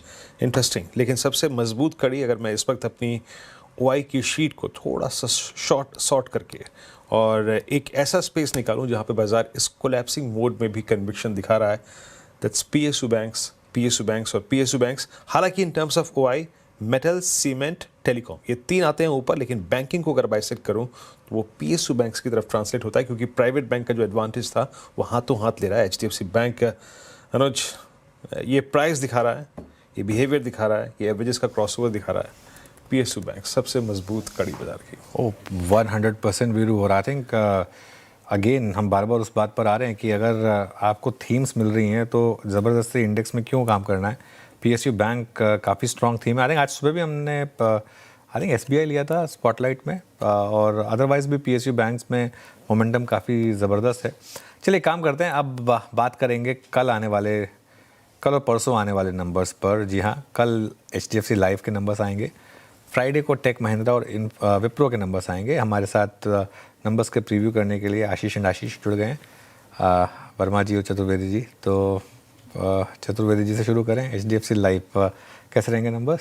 Sir थोड़े से कमज़ोर साइड पर नंबर्स देखने को मिल रहे हैं। मैं देख रहा हूँ कि इंटरनल्स के लिहाज से देखें तो मार्जिन्स लगता है इस क्वार्टर में थोड़े से सैक्रिफाइस हुए हैं। अब सारे आंकड़े आपके सामने रख देता हूँ। ग्रॉस प्रीमियम इनकम की बात करें तो यहाँ पर ज़रूर आपको बढ़त देखने को मिली है। पिछले साल के मुकाबले ऑलमोस्ट 13% की बढ़त है। 19,437 करोड़ के आसपास का आंकड़ा देखने को मिलेगा। एपी इसे जो क्लोजली मॉनिटर किया जाता है, यहाँ पर भी आपको ग्रोथ है, यानी बिक्री तो ठीक ठाक यहाँ पर इंश्योरेंस कंपनी की तरफ से देखने को मिली है।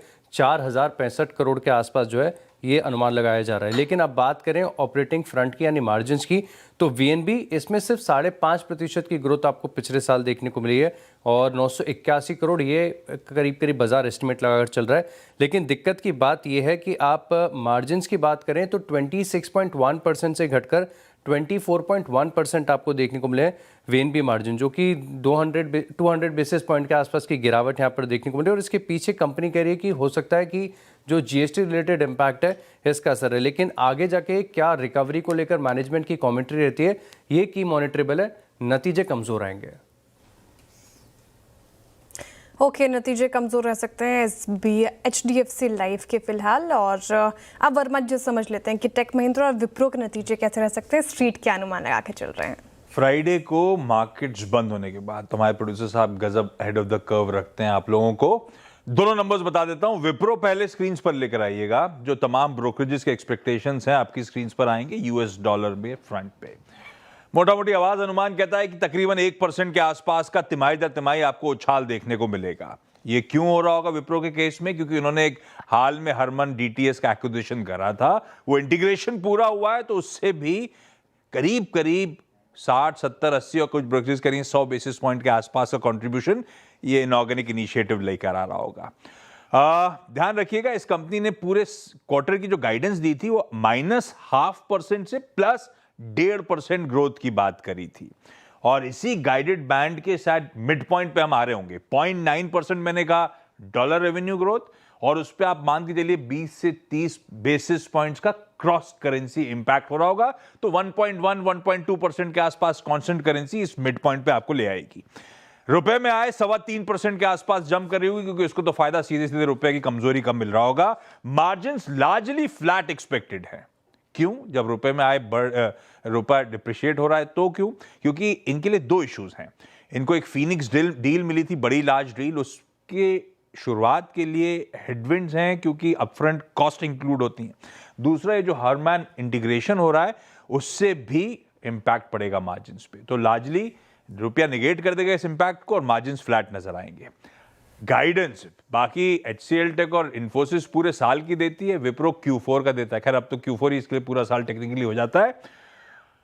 इस बार शायद ग्रोथ की बात कर रहा हो विप्रो। हमेशा वो माइनस से प्लस के बीच में झूलता था, इस बार ज्यादातर ब्रोकरेज कह रही है 0 से +1 ग्रोथ की बात Q4 में विप्रो कर सकता है। ये विप्रो की एक्सपेक्टेशन।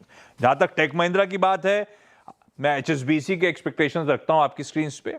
आधे % के आसपास की $डॉलर रेवेन्यू ग्रोथ वो मान के चल रहे हैं। इसमें उनका मानना है क्रॉस करेंसी 30 बेसिस पॉइंट्स का इंपैक्ट होगा, तो मतलब कांस्टेंट करेंसी कैलकुलेट कर लीजिए 0.8% पे आ रही होगी।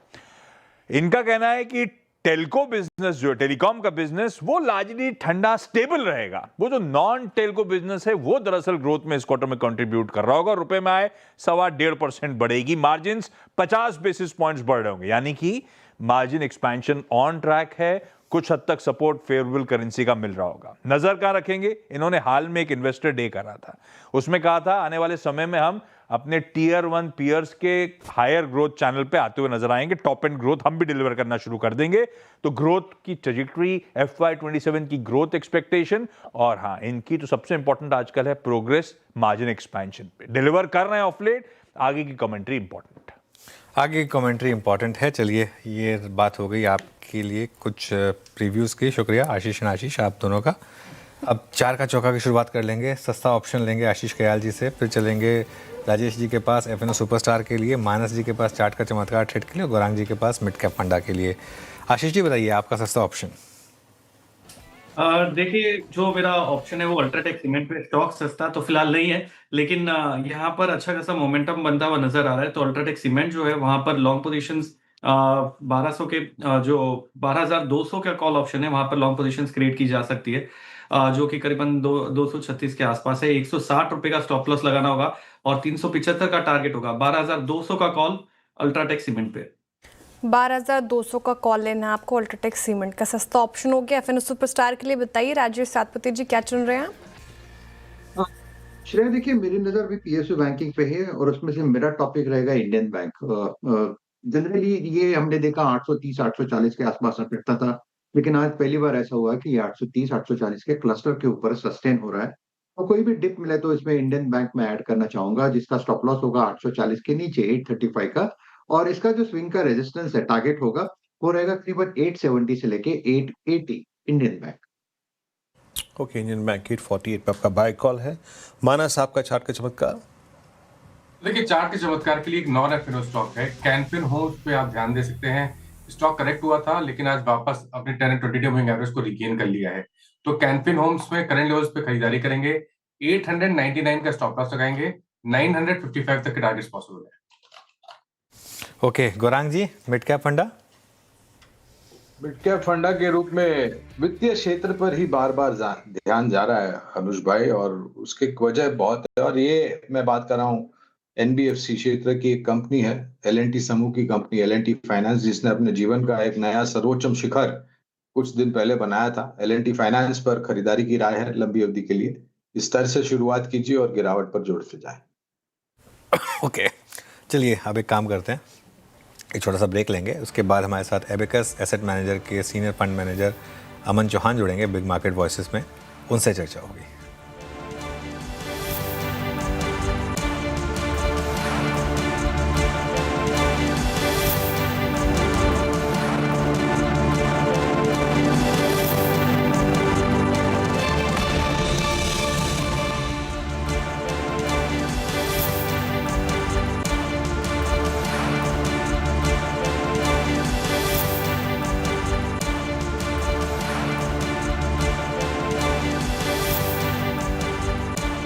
चलिए, एबेकस एसेट मैनेजर के सीनियर फंड मैनेजर अमन चौहान हमारे साथ जुड़े हैं। इन्वेस्टमेंट मैनेजमेंट और इक्विटी एनालिसिस के साथ साथ पोर्टफोलियो मैनेजमेंट और फाइनेंशियल मॉडलिंग में भी उनकी अच्छी पकड़ है। इन्होंने बतौर पोर्टफोलियो मैनेजर रिलायंस कैपिटल के साथ भी काम किया है। इनसे बात करेंगे। Aman ji, good afternoon, thank you so much आज हमारे साथ जुड़ने के लिए। मार्केट के लिए काफ़ी टफ फेज रहा है ये पिछला कुछ समय। कैसे नेविगेट कर रहे हैं आप इस समय एज अ फंड मैनेजर इस मार्केट को? कुछ समय नहीं अनुज, ऑलमोस्ट 12-15 महीने हो गए मार्केट को साइडवेज मूव करने के लिए, बट कंप्लीटली अनएक्सपेक्टेड भी नहीं है।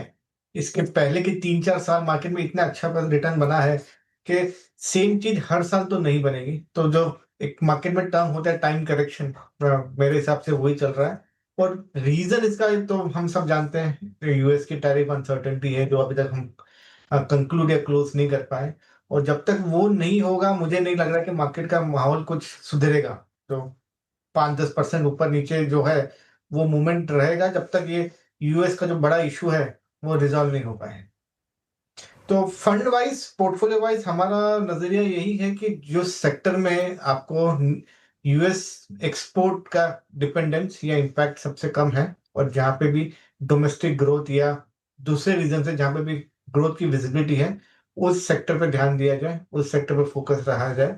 और जब यूएस से क्लैरिटी आएगी उसके बाद रिएक्ट करेंगे कि क्या करना है, क्या लेना है, कि क्या बेचना है, ना कि प्रीएम्प्ट करें कि आज के भाई टैरिफ अगर 20% देके 30% देके 40% तो क्या करें। बिकॉज रिएक्शन में का कुछ फायदा नहीं है, क्योंकि ये जो नंबर है हर महीने हर हफ्ते कभी ना कभी कुछ ना कुछ न्यूज फ्लो आती रहती है और चेंज होता रहता है। तो ये हमने डिसाइड कर लिया कि भी हम प्रीएम्प्ट तो नहीं कर पाएंगे, इस पे रिएक्ट ही करेंगे और जितना हो सके इस सेगमेंट से दूर रहें। दर्द कितना लंबा है अमन जी ने पहले ही जोड़ के बैठे थे। अनुज ने कहा कि कुछ समय हो गया, अमन जी कहते नहीं जनाब 14 महीने हो गए। बिल्कुल सही है, और आपने मन भी बना लिया है पक्का कि यूएस जहाँ पर है वहाँ पे हम नहीं होंगे, डोमेस्टिक पे फोकस करेंगे। ये डोमेस्टिक में आपको कन्विक्शन कहाँ पर है, कहाँ पे आप अर्निंग्स में एक्सपेंशन का, ग्रोथ के लौटने का, ग्रोथ के अच्छी होने का पोटेंशियल देख रहे हैं? देखो, फाइनेंशियल्स जो है, banking as well as NBFCs, वो तो बहुत ऑब्वियस है कि रेट कट हुए हैं, उनका जो बेनिफिट है वो धीरे धीरे अब दिखना चालू हो जाएगा। ग्रोथ, क्रेडिट ग्रोथ रेट में पिकअप ऑलरेडी दिख रहा है, बैंक्स के नंबर्स में ये सब इस क्वार्टर से दिखने चालू हो जाएंगे। तो वो एक ऑब्वियस सेक्टर है, सभी के पास पोर्टफोलियो में है, हमारे पास भी पोर्टफोलियो में फाइनेंशियल स्टॉक्स है और फोकस यहीं पे मैक्सिमम रहा है। इसके सिवाय फार्मास्यूटिकल हमको अच्छा लग रहा है, क्योंकि ये एक सेक्टर है जिसमें यूएस का डिपेंडेंस और एक्सपोर्ट है। बट ये नहीं होगा कि आपकी दवाई महंगी होगी तो आप दवाई खाना बंद कर दोगे। अगर आप उसको अफोर्ड ही नहीं कर पाए तो बात अलग है, नहीं तो आप दवाई तो लोगे ही लोगे। तो इसमें जो प्राइसिंग पावर जो हम बोलते हैं तो वो मैक्सिमम है फार्मा कंपनी में। तो और ऐसा लग भी नहीं रहा है कि दवाई के ऊपर बहुत ज्यादा टैरिफ लग जाएगा। तो वो ये एक सेक्टर आप बोल सकते हो जहाँ पे यूएस फोकस है, फिर भी हम पॉजिटिव है क्योंकि हमको लग रहा है कि इतना बड़ा इम्पैक्ट आएगा नहीं। इसके सिवाय डोमेस्टिक ईपीसी कंपनीज हैं जो कि civil infra, roads, railways, airport ये सब बनाती हैं। ये सब कंपनीज में बीच में थोड़ा स्लो डाउन हुआ था ऑर्डर एक्टिविटी में, but that is also picking up. Order धीरे धीरे वापस एनएचए और दूसरे ऑर्डर सब आने लगे हैं और ये सब कंपनीज के वैल्यूएशन बहुत फेवरेबल है। तो ये एक सेगमेंट है यहाँ पे हमारा काफी फोकस है। और डोमेस्टिक मैन्युफैक्चरिंग, जो भी इंपोर्ट सब्सिट्यूट है, फिर वो सोलर हो के वाटर हो के XYZ हो, जहाँ पे भी इंडिया इंपोर्ट कर रहा है, डिफेंस भी हम बोल सकते हैं, तो यहाँ पे भी इंडिया इंपोर्ट कर रहा है। गवर्नमेंट की पॉलिसी बहुत क्लियर है, जितना हो सके देश में बनाना है। तो ये सब कंपनीज के लिए क्लियर अपॉर्चुनिटी है to grow the business, to grow the size, and this is also something that हम काफी करीबी से देख रहे हैं और निवेश कर रहे हैं। अमन जी, गुड आफ्टरनून और स्वागत है आपका सीएनबीसी आवाज़ पर सर। और आपने अभी अभी कहा bank, financial, pharma, defence, domestic theme वाली चीज़ें आपको अच्छी लग रही है, स्पेस अच्छी लग रही है, लेकिन एक जो दिक्कत का सबब बना हुआ है sir, IT as a space, आज भी देखिए 1.5% डाउन है। और टीसीएस, एचसीएल टेक के नतीजे आए और स्ट्रीट ने देखिए जिस तरीके से पनिश किया, हालांकि अभी अभी इन्फी के नतीजे आने बाकी हैं सर। आईटी पर आपका टेक क्या है और टीसीएस के नतीजे आए, सो कैसे देख रहे हैं पर्टिकुलर स्पेस पे, काउंटर्स पर आपकी राय क्या होगी? आईटी पे हमारा व्यू न्यूट्रल है। हमने पिछले 6-8 महीने में थोड़ा एक्सपोजर कम ही किया होगा, आईटी पे बढ़ाया नहीं है। रिजल्ट अच्छे थे, इनलाइन थे या थोड़े बेटर ही थे। एक्सेल का भी रिजल्ट अच्छा था, बेटर ही था। बट हो क्या रहा है कि रिजल्ट के पहले स्टॉक में मूवमेंट आ गया है। तो वो क्लासिक जो बोलते हैं ना, buy on news sell on, buy on expectation and sell on news, वैसा सेम चीज एक्सेल टेक में हुआ है, टीसीएस में भी शायद वही हो रहा है करके। बट ओवरऑल ये जो बड़ी टेक कंपनीज हैं उनका growth rate clearly because of the size slow हो गया। अब मल्टी $1 बिलियन कंपनीज, आपको अगर 10% भी ग्रो करना है तो $1 बिलियन का रेवेन्यू ऐड करना, जो कि आसान नहीं है। तो with in tech space also हमारा प्रेफरेंस मिड साइज कंपनीज पे है, ना कि बहुत बड़ी कंपनी। और ओवरऑल एक प्रेफरेंस ये भी है कि जो प्रोडक्ट कंपनीज हो या जो नई प्लेटफॉर्म कंपनीज है, जो टेक कंपनीज है, उस पर फोकस ज्यादा है, ना कि पुराना ट्रेडिशनल आईटी सर्विसेज। वो सब कंपनी भी चलेगी बट अब इनपे ग्रोथ रेट कम हो गया है, सिंगल डिजिट ग्रोथ रेट या 10-12% ग्रोथ रेट है, उसमें 20-22 पी पे ट्रेड करते हैं मोस्ट ऑफ देम।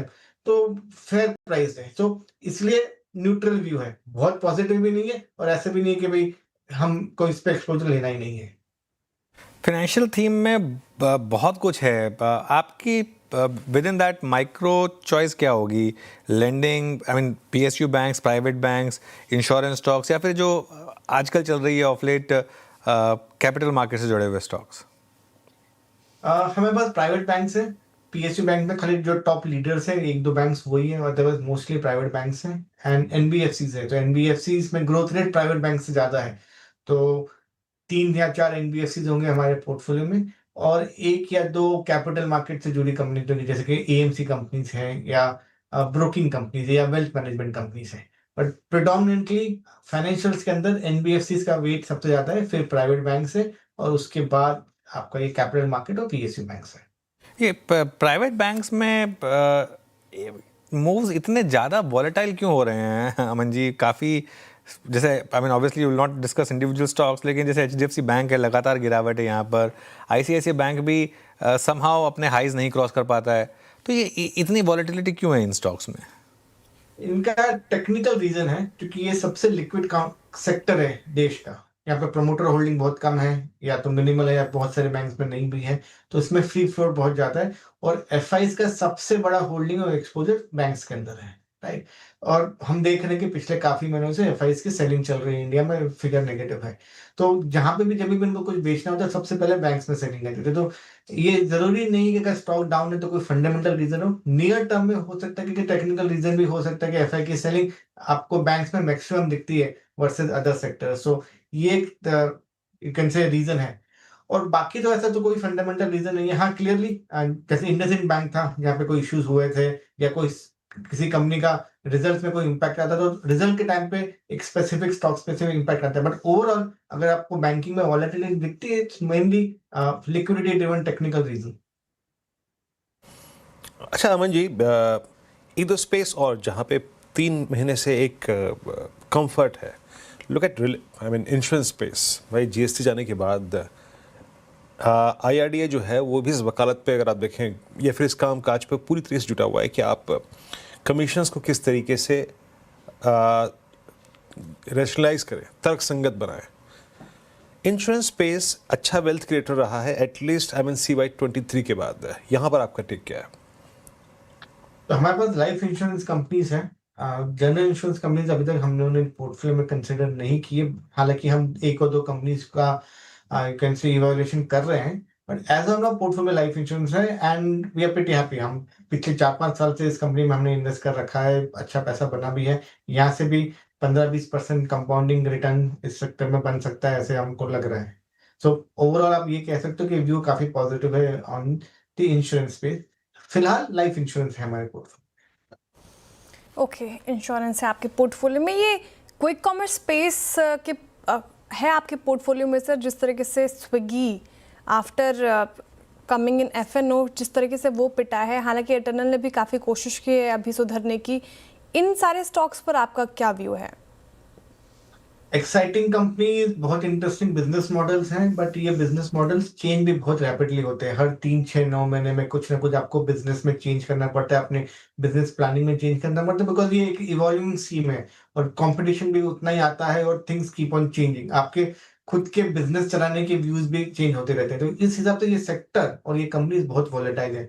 तो हमें कंपनीज पसंद है, बट फिलहाल हमारे पोर्टफोलियो में कंपनीज नहीं है। 2 रीजन से, एक हर 3-6 महीने में आपको बिजनेस में कुछ ना कुछ इसको रिविजिट करना पड़ता है, तो it is very volatile from that angle. और ये सब कंपनीज में कैश प्रॉफिट अभी है, बट रिपोर्टेड प्रॉफिट नहीं है, किसी में कैश प्रॉफिट भी नहीं है। तो हम हमेशा ये प्रेफर करते हैं कि भाई कंपनी प्रॉफिटेबल हो, कैश बर्न नहीं हो, क्योंकि हम जो फंड्स चलाते हैं वो funds typically secondary market funds हैं, यहाँ पे हमारा इन्वेस्टर प्रोफाइल और हमारी इन्वेस्टमेंट प्रोफाइल भी ऐसी है कि भाई प्रॉफिटेबल कंपनीज में इन्वेस्ट करिए। तो कंपनीज बढ़िया है, but because of valuation reason या तो नॉन प्रॉफिटेबल रीजन पोर्टफोलियो में ये सब कंपनीज अभी नहीं है। अच्छा, आखिरी प्रश्न पूछूंगा अमन जी यहाँ से। रेलवे में अभी एक टैरिफ हाइक हुआ, एक तो रेलवे, दूसरा आपका डिफेंस, क्योंकि इस बार समझ में ऐसा आ रहा है, जितने एनालिस्ट की रिपोर्ट्स मैंने देखी है फिर इकोनॉमिस्ट को मैं सुन रहा हूँ, डिफेंस में सब्सटेंशियल एलोकेशन हाइक। आपका टेक इन दोनों स्पेस पे क्या है, जो कि जुलाई 2024 तक एक बहुत ही बड़े वेल्थ क्रिएटर रहे थे, मतलब 3 वर्षों में, बट उसके बाद एक 1.5 वर्ष का अगर आप देखें साइडवेज कंसोलिडेशन विद नेगेटिव बायस, आपका टेक इन दोनों स्पेस पे? नहीं, ये दोनों स्पेस इंटरेस्टिंग है, काफी अच्छा वेल्थ बना है, हमारे पास भी इन सेक्टर में एक्सपोजर है। ग्रोथ प्रोस्पेक्ट्स इस सेक्टर का बहुत क्लियर है, बहुत अच्छा है, गवर्नमेंट का फोकस भी है। खाली इस सेक्टर में एक ही चीज का ध्यान रखना कि आप बहुत महंगी स्टॉक्स ना लें, क्योंकि स्टॉक्स हैज परफॉर्म वेल, तो बहुत सारे कंपनीज जो है उनका जो वैल्यूएशन है जो 10 20 30 पी हुआ करता था, अब 70 80 90 पी हो गया है। तो 70 80 90 पी में प्रॉब्लम ये होती है कि थोड़ा भी डिसअपॉइंटमेंट आया तो आपका 20-25% का ड्रॉडाउन कभी भी आ सकता है भाई। तो सेक्टर पर डेफिनेटली पॉजिटिव व्यू रखें, हमारा भी है, but be mindful of valuation, don't overpay. वो मैं एक चीज आपसे कहना चाहूंगा। ओके, अमन जी बहुत बहुत शुक्रिया, आप इस कार्यक्रम में शामिल हुए, सभी सेक्टर्स पर अपनी राय रखी, आपने खुल के बातचीत करी, अच्छा लगा आपसे, पहली गुफ्तगू बेहद शानदार रही। उम्मीद है निकट भविष्य में फिर मुलाकात होगी, बात होगी। बहुत बहुत शुक्रिया। अनुज, फिर वही लक्ष्मण रेखा ऊपर की और नीचे की भी वो 100 डे में तो अभी तो बाइंग अट्रैक्ट कर रहा है, और आपने बैंक्स को देखा, आपने आईटी को देखा, और एक और चीज़ अनुज, हम बहुत ही बड़े एक इवेंट की तरफ बढ़ रहे हैं, इन सब चीज़ों को कंसिडर करते हुए फ्राइडे कुछ ले जाएं या सुकून से मनाएं? देखिए पहली चीज़ तो अगर आप मुंबई या आसपास के इलाकों में हैं जहाँ पर वोटिंग हो रही है तो वोट ज़रूर करें, सबसे इम्पॉर्टेंट। जहाँ वोटिंग नहीं है वहाँ थोड़ा आराम करें। आपके पास ये ऑप्शन नहीं है, लेकिन जो मुंबई से बाहर रहते हैं वो चाहे तो 4 दिन का वीकेंड बनाएं आराम से, लेकिन आपके पास नहीं है वीरू, ये ऑप्शन पहले ही मैंने बोल दिया आपको, ठीक है ना। और नहीं, वो आपने 2 बजे की रणनीति में बताया था तो मैं सोच रहा था, फिर मैंने कहा नहीं हाँ, क्योंकि अगर आपने वो ऑप्शन ले लिया तो फिर मतलब फ्राइडे को सारे शो मुझे करने पड़ेंगे, ठीक है ना, क्योंकि फ्राइडे को थोड़ा सा वैसे ही क्रंच है, तो इसके लिए। और देखिए मार्केट में कोई पोजीशन मत कैरी करें, कोई मतलब ज़बरदस्ती का ब्लड प्रेशर बढ़ा के फ़ायदा नहीं है। अगर आपने पोजीशन कैरी कर लिया, एक तो रात ख़राब हो जाएगी, वो पूरी रात आप ये देखते रहेंगे कि यूएस का सुप्रीम कोर्ट का फैसला आया कि नहीं आया, आया कि नहीं आया। तो इसके लिए वो अपना सुबह सुबह आराम से देखें, उसके बाद व्यू लें। हाँ, लेकिन एक चीज़ आप कर सकते हैं, कुछ स्ट्रेंथ वाली जो पॉकेट्स है ना, वहाँ पे अपनी पोजीशन कैरी कर लें और थोड़ी सी निफ्टी पुट के साथ अपने आप को हेज कर लें। जैसे मेटल हो गया, पीएसयू बैंक हो गए, कैपिटल मार्केट थीम हो गई, जो लगातार हमारी फेवरेट थीम्स भी रही हैं। और एक मार्केट रिस्क को कवर करने के लिए हेज जरूर करें। अगर आप कोई भी पोजीशन लेके जा रहे हैं, हेजिंग बहुत ज़रूरी है, इस चीज़ को मान के चलें, वो करें और फिर ठीक है। अदरवाइज़ कोई बात नहीं, रेस्ट कर लें, एक दिन की छुट्टी मिली है, गॉड सेंड है। वैसे एक दिन की छुट्टी खाई गई हमारी, क्योंकि 1 फरवरी को संडे को बजट है, तो इसलिए वैसे ही काम करना है। चलिए काम करते हैं, अब यतिन के पास चलते हैं और जानते हैं कि डीलिंग रूम से क्या फीडबैक मिल रहा है। यतिन, गुड आफ्टरनून, बताइए। Good afternoon. और 2 स्टॉक जो फोकस में हैं, जो डीलर्स बीटीएसटी की रिकमेंडेशन कर रहे हैं और फ्राइडे के सेशन में एक मोमेंटम एक्सपेक्ट कर रहे हैं, उसमें सबसे पहले कोल इंडिया। डीलर्स बीटीएसटी रिकमेंड कर रहे हैं 440 तक के शुरुआती टारगेट्स के लिए, और डीलर्स को लगता है जनवरी फ्यूचर्स में काफ़ी अच्छा एक्यूमुलेशन हो रहा है डीआईएस की तरफ से, और ओवरऑल ये स्टॉक उनको लगता है कि मोमेंटम में रह सकता है माइनिंग और मेटल पैक में से। और इंडसइंड बैंक का काफ़ी अच्छा आज मोमेंटम देखने को मिला। थोड़े दिनों पहले भी ये डीलिंग रूम चेक में इसका जिक्र किया था, और यहाँ भी डीलर्स फिर से एक्सपेक्ट कर रहे हैं कि मोमेंटम कंटिन्यूड रहेगा। बीटीएसटी की रणनीति डीलर्स सुझा रहे हैं, क्योंकि यहाँ काफ़ी सारे एफआईज आज भी खरीदारी कर रहे हैं, और डीलर्स को लगता है यहाँ 950-960 तक के लेवल्स भी देखने को मिल सकते हैं जनवरी फ्यूचर्स के लिए। ओके, कोल इंडिया और इंडसइंड बैंक ये एज ए बीटीएसटी डीलर्स की तरफ से आती हुई, लेकिन हमारे पैनल क्या पिक कर रहे हैं अब वो जान लेते हैं। अमित जी, आपसे शुरुआत करेंगे, बताइए क्या कैरी करें परसों के लिए? ये शेयर जी मैंने बैंक ऑफ बड़ौदा का कॉल ऑप्शन दिया था, इसी के स्टॉक के साथ जाऊंगा। काफी स्ट्रेंथ बनी हुई है यहाँ पे, जिस हिसाब से पुल बैक जनरेट कर रहा है, जिस हिसाब से वॉल्यूम्स है यहाँ पे। 308 का इसका प्राइस है, 304 का स्टॉप लॉस रखेंगे और 316 के टारगेट्स रहेंगे बैंक ऑफ बड़ौदा में।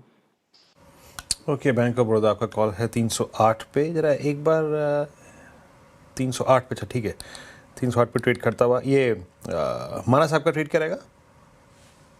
तो देखिए एनएमडीसी पे खरीदारी करके जाएंगे। एनएमडीसी में अगर हम देखें तो आज हमें रिवर्सल के कुछ साइन देखने को मिले हैं। एनएमडीसी के फ्यूचर में खरीदारी करने की राय रहेगी। 84 रुपीज के आसपास के प्राइस चल रहे हैं। 82 रुपीज 90 पैसे के स्टॉप लॉस से इसके फ्यूचर में खरीदारी करेंगे, और 86 रुपीज 50 पैसे के टारगेट सेट करेंगे। ओके, एनएमडीसी कैरी करेंगे। गावा सर, आप क्या कैरी कर रहे हैं? मैंने सुबह एक कॉल दिया था एंजल 1, उसका टारगेट था 2550। अब काफी अच्छा मूव मिला है, अब और भी कंफर्मेशन मिला है। अब स्टॉप लॉस बढ़ा देंगे 2505 का और टारगेट भी बढ़ा देंगे 2600 का, तो कैरी फॉरवर्ड बन सकता है ये ट्रेड। ओके एंजल वन ये कैरी करेंगे गाबा सर की तरफ से। राजेश सातपुते जी आप क्या कैरी कर रहे हैं? श्रेया देखिए, मैं लुपिन लेके जाऊंगा। मुझे लगता है कि थोड़ा सा डिफेंसिव प्ले होगा। इसका स्ट्रक्चर अच्छा है, ये अपने 10 डे के ऊपर सस्टेन कर रहा है।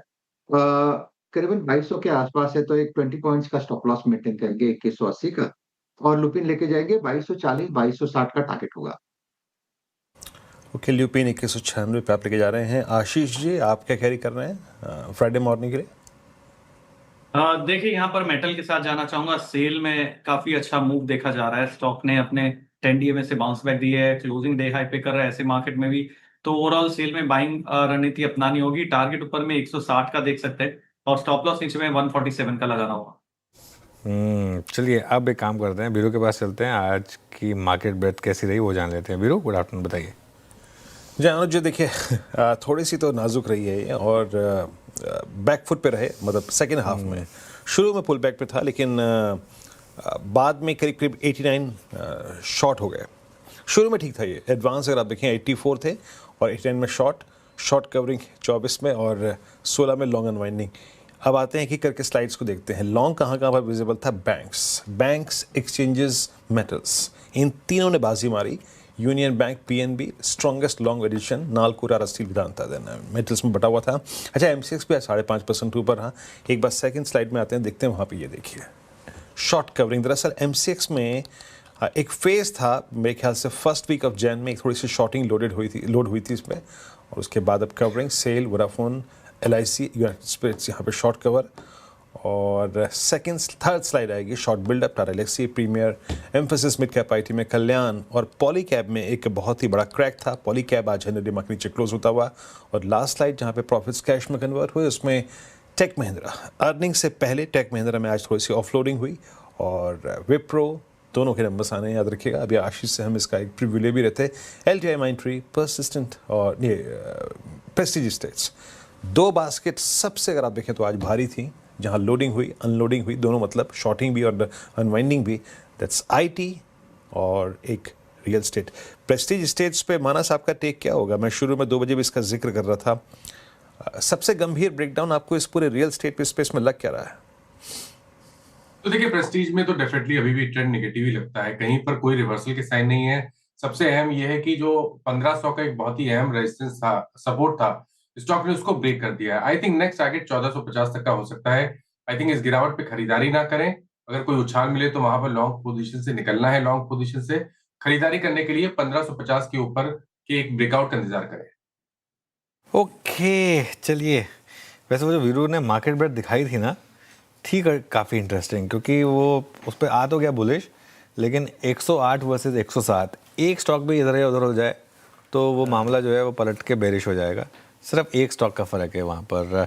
मीनवाइल नंबर्स देखिए आप, एमआरपीएल के आ रहे हैं अच्छे खासे। एमआरपीएल का प्रॉफिट आएगा करीब करीब 11% ऊपर इस समय। एबिडा मार्जिन यहाँ पर भी शानदार जंप है, और अब ऑब्वियसली ये कैश का स्टॉक है तो इसके लिए इस पर कोई बहुत ज़्यादा व्यू शायद ना भी लें, लेकिन नंबर अच्छे हैं एमआरपीएल के, और एक प्योर रिफाइनरी प्ले है, ध्यान रखिएगा इस चीज़ का। मैं बस एक चीज़ कंफर्म कर रहा था कि पहले जो इसका फ्लोटिंग स्टॉक का दिक्कत है एक्चुअली, इसमें फ्लोटिंग स्टॉक कोई है नहीं, क्योंकि ओएनजीसी इसकी प्रमोटर कंपनी है, 72% स्टेक उनके पास है, 16-17% स्टेक एचपीसीएल के पास है, तो ऑलमोस्ट 89% स्टेक तो सिर्फ इन दोनों के पास ही है, और उसके अलावा भी कोई बहुत ज़्यादा तो फ्लोटिंग स्टॉक नहीं है। उसका भी एक शायद इसको फ़ायदा मिलता है, लेकिन नंबर्स अच्छे हैं, इस वजह से यहाँ पर अच्छा मूव आ रहा है। आई थिंक अगर आप एकदम एग्जैक्ट शेयर होल्डिंग पैटर्न में आएंगे, जो रिटेल और बाकियों के पास स्टेक है वो सिर्फ 5.7% का है, बाकी पूरा या तो प्रमोटर्स या इंस्टीट्यूशंस के पास ही है। चलिए अब एक काम करते हैं, बीएमसी इलेक्शन से जुड़े हुए स्टॉक्स की बात कर लेते हैं। कौन कौन से स्टॉक्स हैं जहां पर फोकस रहेगा, आशीष से जानते हैं। आशीष बताइए। Good afternoon. और 9 साल के बाद मुंबई अब बीएमसी के जो इलेक्शन है इसमें वोट करने जा रही है, और बीएमसी अपने आप में देखें तो बहुत बड़ी है, शायद दुनिया की सबसे रिचेस्ट म्युनिसिपल कॉरपोरेशन में से एक है, क्योंकि 75,000 करोड़ से ज़्यादा का इनका सालाना बजट होता है। बीएमसी के पास 80,000 करोड़ से ज़्यादा की एफडीज है, जिनके ऊपर भारी भरकम पूरे साल का ब्याज भी नहीं मिलता है। लेकिन खास बात यह कि इस देश के कई राज्यों से ज़्यादा जो बजट है वो बीएमसी का है। तो ऐसे में स्वाभाविक ही बहुत सारे स्टॉक्स और सेक्टर्स ऐसे हैं जहां पर आपको इम्पैक्ट देखने को मिलेगा। अब दरअसल सबसे पहला स्टॉक है एंटनी वेस्ट, यहाँ पर आप नजर रख के चलेंगे। कारण ये कि हाल ही में बीएमसी से तकरीबन 1330 करोड़ के जो ऑर्डर इन्हें मिले हैं और वेस्ट मैनेजमेंट से लेकर आप देखें तो वेस्ट कलेक्शन तक का काफ़ी बड़ा डोमिनेंट प्लेयर है ये स्टॉक, तो यहाँ पर नजर रखेंगे। इसके अलावा अशोका बिल्डकॉन, यहाँ पर इनकी एक जेवी है अडानी ग्रुप के साथ, जहाँ पर ये मीठी नदी को कामकाज कर रहे हैं और इसके लिए तकरीबन 1816 करोड़ का बीएमसी से ऑर्डर भी मिला है। इसके अलावा रोड और ब्रिजेस बनाने के लिए हाल ही में 447 करोड़ के ऑर्डर मिले हुए हैं। कुछ और स्टॉक्स हैं, जैसे मिसाल के तौर पर जय कुमार इंफ्रा, और इसकी प्रेजेंस आपको मुंबई के इंफ्रास्ट्रक्चर प्रोजेक्ट्स में, चाहे मेट्रो का कामकाज हो या फिर रोड कंस्ट्रक्शन हो, काफ़ी विजिबल है और प्रोमिनेंट है, तो यहाँ पर नज़र रखेंगे। लोड़ा डेवलपर्स, यहाँ पर आप देखें मुंबई का one of the best real estate कंपनियों में से सबसे बड़ी है, मार्केट कैप के लिहाज से भी काफ़ी सिग्निफिकेंट है, और इनके जो प्रमोटर हैं मंगल प्रभात लोढ़ा, वो बीजेपी के एमएलए हैं, तो यहाँ पर कहीं ना कहीं आप देखें तो एक थोड़ा सा इंडायरेक्ट इम्पैक्ट बताया जाता है। क्रिस्टल इंटीग्रेटेड, ये कंपनी है जो फैसिलिटी मैनेजमेंट का कामकाज करती है और हाल ही में देखें तो बीएमसी से तकरीबन 71 करोड़ का ऑर्डर भी मिला हुआ है। यहाँ पर भी देखें तो जो प्रमोटर फैमिली है वो बीजेपी के साथ एमएलए है। एक और स्टॉक ऐसा सिमिलर है मन इंफ्रा, जहाँ पर प्रमोटर जो है मुंबई का एक इलाका है घाटकोपर, वहाँ से बीजेपी के एमएलए। तो ये कुछ आपकी फोकस लिस्ट है जो बीएमसी के चुनाव आएंगे, इसके चलते स्टॉक्स रडार पर रखने चाहिए। शुक्रिया आशीष। यहाँ पे इस बीएमसी के अगर आप देखें इलेक्शन का एक सरोकार बाजार से क्या है उसको एस्टेब्लिश करने के लिए बहुत ही लॉजिकल याद रखिएगा, यहाँ पे एक क्रॉस कॉम्बिनेशन बताए गए हैं, इसमें कोई दिक्कत की बात नहीं है। ये list of stocks Antony Waste, Dilip Buildcon, Jay Kumar Lodha और मन इंफ्रा। हालांकि लोढ़ा पिछले समय से अगर आप देखें काफ़ी समय से थोड़ा सा अनवाइंडिंग मोड में है, यहाँ पे कैश में काफ़ी सप्लाई है इसमें, तो इसको थोड़ा सा टेक्निकली वीक श्रेणी में आप रख सकते हैं। अच्छा, अब हम क्लोज की तरफ बढ़ते हुए निफ्टी बैंक, वही देखिए सुबह हम जो बात कर रहे थे 59,500 पे पुट कॉल कंसंट्रेशन इंडिकेट करता है कि निफ्टी बैंक अभी किसी भी सर्कमस्टेंसेस में 59,500 से ना ऊपर ना नीचे बहुत बड़ा डाइवर्जेंस तय करने को तैयार नहीं है, तो वही हुआ, न 59,500 के बहुत ऊपर न नीचे। मैं अपने स्क्रीन पे देख रहा हूँ कि इन्फोसिस में कुछ वाइल्ड मूव आ रहे हैं। जरा प्लीज़ डायरेक्टर सर एक बार इन्फोसिस का चार्ट लेके आइएगा, प्लीज़ रखिएगा एक बार इंट्राडे। ये देखिए, हाँ अभी एक रिकवरी शुरू हुई इसमें, और हाँ रिकवरी शुरू हुई थी और करीब 1601 पे क्या लो लगाया था, करीब 1585 का, तो कुछ ही देर में यहाँ पर एक पुल बैक, हाँ यस 1584 का लो लगा के टुवर्ड्स क्लोज। आईटी स्टॉक्स में एक रिवर्सल है। निफ्टी आईटी जब हम करीब वो निफ्टी पर 25,609 का लो लगा के आए, उस वक्त निफ्टी आईटी 1.5% नीचे था, तो कुछ हद तक वो जिसे कहते हैं ना बीइंग न्यूट्रल, एक इवेंट के मद्देनज़र आप थोड़ा सा न्यूट्रल होते हुए, तो इसीलिए वो अगर आप देखें थोड़ी बहुत शॉर्ट कवरिंग, जो भी इंट्राडे शॉर्ट्स थे विदाउट टिकट उन्होंने अपनी कवर करी, तो थोड़ा सा अगर आप देखें तो निफ्टी आईटी को कंफर्ट मिलता हुआ। और टुवर्ड्स क्लोज और कुछ काउंटर्स जहाँ पे एक मूव आ रहे हैं। एक स्टॉक और रखिएगा जुबिलेंट फूड्स, बहुत देर से अगर आप देखें टिक्स आते हुए यहाँ पर एक रिकवरी है। रिकवरी क्या बहुत निर्णायक है, क्या मैं इसको कंसिडर करूँ? छोड़ता हूँ, क्योंकि अभी भी यहाँ पर शॉर्टेस्ट मूविंग एवरेज मेरे ख्याल से 10 डे में भी पार नहीं हुआ। एक आखिरी स्टॉक लूँगा मैं अपने उसमें आकलन में, दैट्स एटर्नल। पोस्ट नंबर्स जब ये सिंक होने की प्रोसेस शुरू हुई, first time ever after that phase, I mean October के उस समय अवधि के बाद पहली बार एटर्नल सारे एवरेजेस के ऊपर क्लोज होता हुआ। और एक और चीज़, 300 की कॉल रखिएगा स्क्रीन पर। अमित जी, आप कैसे रीड करते हैं एटर्नल को? 300 का क्लोज, 300 की कॉल का भी हम प्रीमियम देखेंगे और वही बिहेवियर देखेंगे, but it's a close above all moving averages. आपका टेक? जी वीरेंद्र जी, डेफिनेटली काफी अच्छा क्लोज है। स्टॉक ने एक बेस बनाया, बेस बना के बाहर आ रहा है और इन द प्रोसेस इसने सारे मूविंग एवरेजेस इंक्लूडिंग 50 डेमा आज रीगेन कर लिया है। एक राउंडिंग बॉटम पैटर्न बना है, अच्छा खासा कंसोलिडेशन हुआ है। तो टू स्टार्ट विद लगता है यहाँ पे 310, 315 तक के टारगेट्स पॉसिबल हैं। स्टॉप लॉस हम यहाँ पे रखेंगे 294 रुपीज का। मीनवाइल वीरू आईटी की बात कर रहे थे, एक बार इन पर्टिकुलर इन्फोसिस का स्टॉक देखिए जरा पिछले कुछ मिनटों में। क्या हुआ यहाँ पर एकदम से नंबर्स आने हैं, कोई पोजीशनिंग कर रहा है नंबर से पहले 16-15 इस समय, और एकदम से वन वे मूव आया इन्फोसिस में, तो ज़बरदस्त लास्ट के कुछ मिनटों में मूव। देखिए खैर मैं एक चीज़ क्लियर कर देता हूँ, नंबर से पहले इस तरह की कोई भी ट्रेड लेना काफ़ी रिस्की होता है, लेकिन रिकवरी तो है एकदम से, और उसी ने निफ्टी को भी एकदम से कैरी कराया। निफ्टी में भी अच्छी खासी रिकवरी आई। कुछ स्टॉक्स हैं जो डे हाई पर बंद हो रहे हैं, उनमें AB capital, Aditya Birla capital, ये भी एक स्टॉक होगा, लेकिन इन पर्टिकुलर इन्फोसिस का एक बार चार्ट वापस लेकर आइए। अमित जी, इन्फोसिस का चार्ट देखिए, ये रिलेटिवली TCS से बेटर रहा है स्टॉक, कोई व्यू है स्टॉक पर? जी डेफिनेटली अनुज जी, अगर इन्फोसिस का हम स्ट्रक्चर देखें, आपने सही कहा कि बेटर रहा है। इनफैक्ट इस पुलबैक में ये अपना 50 और 200 EMA होल्ड कर रहा है। कल इवेंट जरूर है, बट अगर इवेंट नहीं होता तो I think it's a good area to go long. 1600 का स्टॉप लॉस रखेंगे, लेकिन क्योंकि कल रिजल्ट है तो एक बार अवॉइड करेंगे, बट अदरवाइज टेक्निकली एक अच्छी जगह है जहां से रिबाउंड कर रहा है। ओके, टेक्निकली एक अच्छी जगह है जहां से इंटरडे रिवर्सल है। नंबर से पहले अभी मैं उसी का जिक्र कर रहा था, बड़ा मूव यहाँ पर, और एक वो स्ट्रॉन्ग कैंडिडेट जो पूरे दिन प्रेशर में रहा, ICICI बैंक का रिवर्स क्लोज क्या कर रहा है। देखिए आप इसे एक तर्कसंगत जो डेफिनेशन दे सकते हैं वो ये देख सकते हैं, अरेस्ट है, क्योंकि इसने वो 8 जनवरी के स्विंग हाई को काटा नहीं, लेकिन डेलो पे क्लोज हो रहा है। बट याद रखिएगा अभी भी ये स्टॉक अपने शॉर्टेस्ट मूविंग एवरेज 10 EMA से 10 रुपये ऊपर है। तो आप ये इस चीज़ को समझिए कि मात्र 2 जनवरी से लेकर 12 जनवरी के बीच में इसने कितना लंबा सफ़र तय किया। 1335 से लेकर 1440, तो some bit of liquidation, some bit of I think rest वो रिक्वायर्ड था, वो स्टॉक ने लिया, तो आप इसको इसका एडवांटेज दे सकते हैं। और टुवर्ड्स क्लोज जिन चीज़ों को मैं थोड़ा सा गौर फरमा रहा था, एक्सिस बैंक, याद रखिएगा 26 जुलाई 2024 के बाद सबसे हाईएस्ट क्लस्टर पे एक्सिस बैंक क्लोज होता हुआ। और दूसरी डेफिनेशन इस प्राइस की ये भी है कि अपने ऑल टाइम हाई से महज 30 रुपये दूर हो। तो आप एक बात खुल के कह सकते हैं कि प्राइवेट बैंकिंग स्पेस भी अच्छा करता हुआ, बट लार्ज कैप बैंकिंग में, प्राइवेट बैंक्स में इट्स HDFC बैंक जो भी एक्सिस बैंक और ICICI बैंक थ्रस्ट जनरेट कर रहे हैं उसको न्यूट्रलाइज करता हुआ इस वक्त एक्सिस बैंक एक शानदार क्लोज की तरफ बढ़ता हुआ। और एक बैंक आखिरी में चलते चलते बस स्कीम पे रख देता हूँ, that's AU small finance bank, जहाँ पे थोड़ा कल लिक्विडेशन, थोड़ी कल शॉर्टिंग हुई थी, आज वो रिवर्सल में तब्दील हो गई। चलते हैं इस क्लोज को देखने के लिए अनुज के पास। अनुज, ओवर टू यू।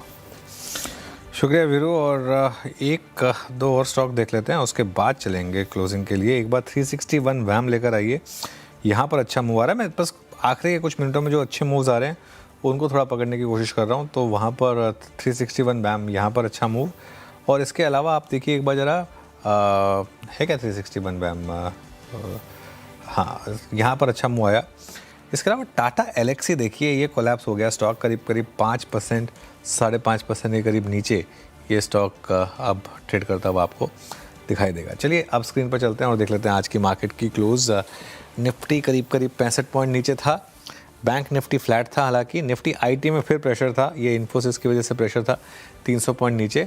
लेकिन आज एक अच्छी चीज़ हुई कि आज मिड कैप में रिलेटिव स्ट्रेंथ थी। मिड कैप इंडेक्स करीब 1/3% ऊपर था, 0.3%, और स्मॉल कैप आएगा आपकी स्क्रीन पर, ये करीब 2/3% ऊपर था। तो ब्रॉडर मार्केट में आज थोड़ी सी स्ट्रेंथ थी। हालांकि एडवांस डिक्लाइन उतना अच्छा नहीं था जितना होना चाहिए था, लेकिन फिर भी ठीक ठाक था। 1443 बढ़ने वाले शेयर और 1498 गिरने वाले शेयर। अब आ जाइए अब जरा सेक्टोरल लूजर्स पर। सबसे ऊपर रियल्टी इंडेक्स 1% नीचे था, IT because of TCS 0.8%, Nifty auto, Nifty FMCG, financials और फार्मा, यहाँ पर भी आज आपको गिरावट देखने को मिली।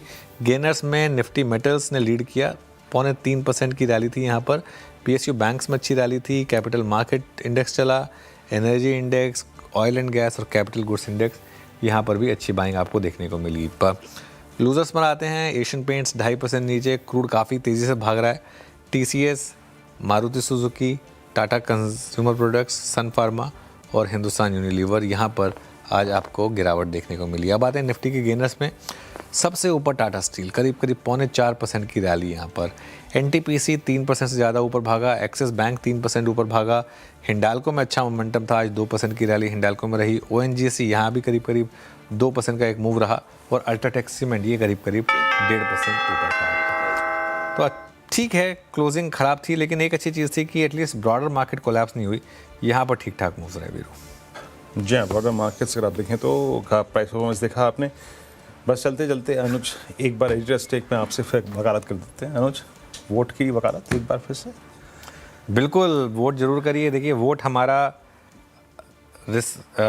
हक भी है, लेकिन हमारी रिस्पॉन्सिबिलिटी भी है, और अगर आप वोट नहीं कर रहे हैं तो आपको कंप्लेन करने का हक नहीं है। वोट करने का मतलब ये नहीं है कि आपकी दिक्कतें पूरी हो जाएंगी, लेकिन कम से कम फिर आप एक अकाउंटेबिलिटी तो मांग सकते हैं, भाई मैंने तो वोट किया था, अब काम करके दिखाओ मेरे लिए। तो इसके लिए वोट ज़रूर करना है, और मैं सुबह सुबह सबसे पहले वोट करने जाऊंगा, और जो कि एक मेरा स्टैंडर्ड ऑपरेटिंग प्रोसीजर भी रहा है। सोशल मीडिया पर अपनी पिक्चर भी अपलोड करूँगा विद माई इंक फिंगर, और ताकि थोड़ा सा एटलीस्ट जो मेरे फॉलोअर्स हैं कम से कम वो तो उससे थोड़ा सा इनकरेज हो और वोट करने के लिए जाएं वीरू। जी हाँ, अच्छा, वैसे आप क्या करने वाले हैं वीरू कल छुट्टी पे? मैंने एक प्लानिटोरियम का विजिट प्लान किया है। अरे वाह, बेटी के साथ? हाँ, चलिए, तो अच्छी चीज़ है ये इस तरीके से। हाँ हाँ, अच्छा, छुट्टी को अच्छा यूज़ कर रहे हैं। चलिए ठीक है। और अनुज, जैसे कि अनुज ने कहा, वोट ज़रूर करिए, कल वोट करिए। शुक्रवार को फिर होगी मुलाकात इस पैनल की मॉर्निंग कॉल मुनाफे की तैयारी में आपके साथ। तब तक के लिए नमस्कार।